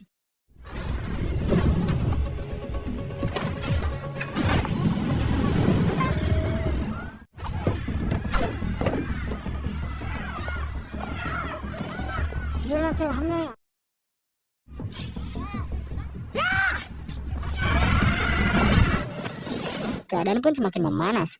Kang Ok berhasil memancing antek-antek Samdo masuk ke dalam bus untuk memanfaatkan medan. Dengan ini Kang Ok tidak perlu khawatir akan diserang dari berbagai arah sekaligus. 같습니다. 네, 알 것 같습니다. Pertarungan pun berlanjut menjadi 3 arah antara geng Samdo, Tuan Bang, dan sang vigilante. Antek-antek Samdo menyerang dengan membabi buta, tak membedakan antara vigilante maupun kelompok Tuan Bang. Sementara itu di sisi lain, kepala polisi tengah makan malam bersama atasannya. Namun situasi santai tersebut tak bertahan lama karena bawahan si politikus melaporkan kelakuan Kim Samdo yang saat ini disiarkan secara langsung oleh Miryo. Politikus tersebut marah dan langsung mengusir kepala polisi dan menyuruhnya membereskan masalah ini.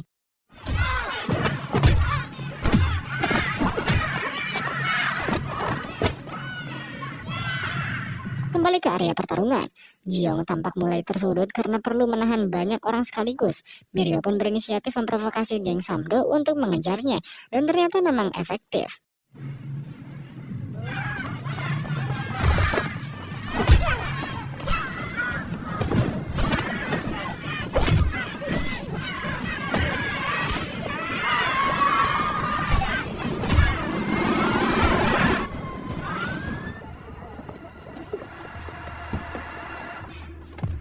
Tak lama kemudian, tiba-tiba Chohyon datang dengan mobilnya dan menabrak Shodol yang sudah terluka.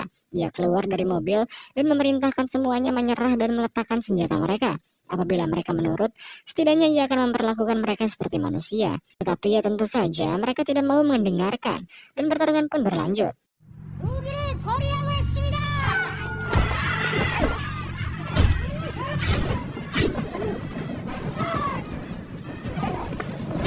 Lalu akhirnya seorang pria berhoodie hitam muncul dari belakang dan melepaskan jeratan Samdo. Namun naas pria itu tak dapat melawan balik dan berakhir ditikam oleh Samdo. Dan ia sangat terkejut karena orang yang baru saja menyelamatkannya ternyata merupakan Seonwook, kawan baiknya.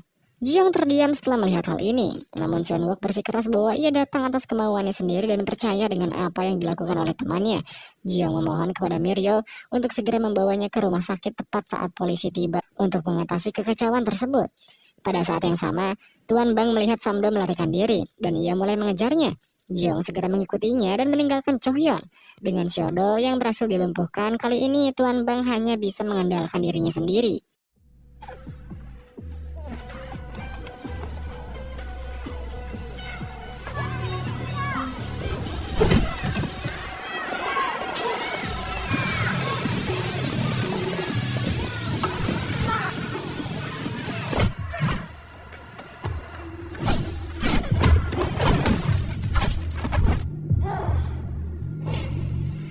여기서 자신하라. 범죄자 여러분. Dan rupanya Chohyon pun turut hadir dengan alasan untuk menangkap mereka semua. Adegan perkelahian yang menarik pun dimulai.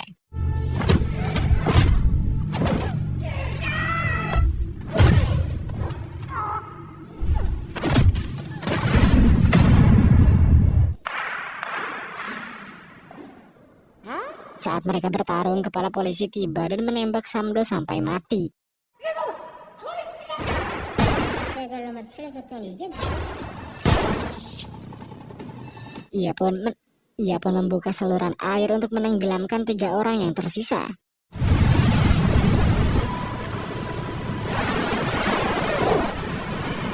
Sudah sulit bertahan dari tekanan air, mereka bertiga pun harus mewaspadai tembakan dari kepala Jae-hyuk.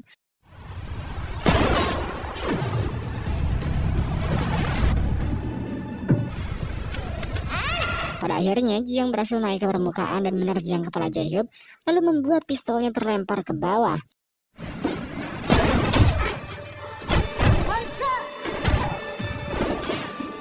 Chohyon masih percaya bahwa hukum akan menghukum Chef Jae-hyun dengan setimpal. Ia ingin mendapatkan kesempatan untuk membuktikan hukumnya kepada Jiong. Saat mereka berbicara, Tuan Bang menyerang dan menusuk lengan kanan Jiong.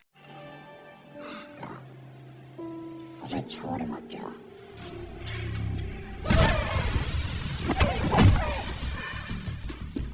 Sementara itu, kepala Jae-hyuk mengambil pistolnya yang terjatuh dan menembak Tuan Bang. Dia juga menembak Jiong dan Chohyon.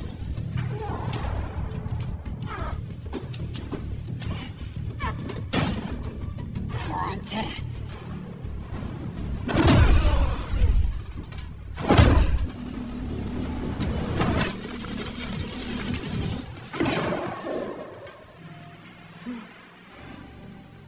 Pertarungan pun usai.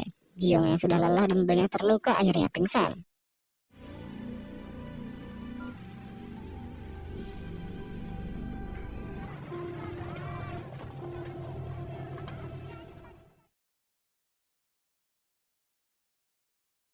Kemudian kita berlanjut pada Miryo yang sedang diinterogasi. Sayangnya dari percakapan ini kita mengetahui bahwa Sunwook telah meninggal. Dan Miryo menyebutkan kalau Sunwook merupakan vigilante yang sebenarnya.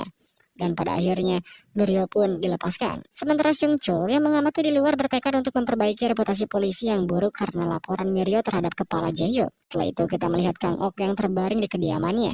Setelah sadar, ia langsung bangun dan mencari sekretarisnya. Ia langsung bertanya mengenai status operasi besar mereka. Sang sekretaris berkata kalau semuanya berjalan lancar dan ia sudah membawa Ji-young ke rumah sakit. Tetapi ada satu hal yang tak terduga. Ia pun menyalakan TV dan menunjukkan kesaksian kawan Ji-young terhadap peran Sunwook sebagai vigilante. Kita kemudian mengetahui bahwa Kang Ok bekerja sama dengan Ji-young karena ia ingin menjatuhkan direktur utama di perusahaannya sendiri. Namun sayang, percobaannya kali ini tidak berjalan dengan lancar. Adegan beralih pada Ji-young yang berdiri di makam Sunwook dan ia tampak terpukul. Kita mengetahui bahwa ditunjukkannya Sunwook sebagai vigilante merupakan rencana Cho-hyun dan ia meminta Miryo untuk membantu melaksanakannya.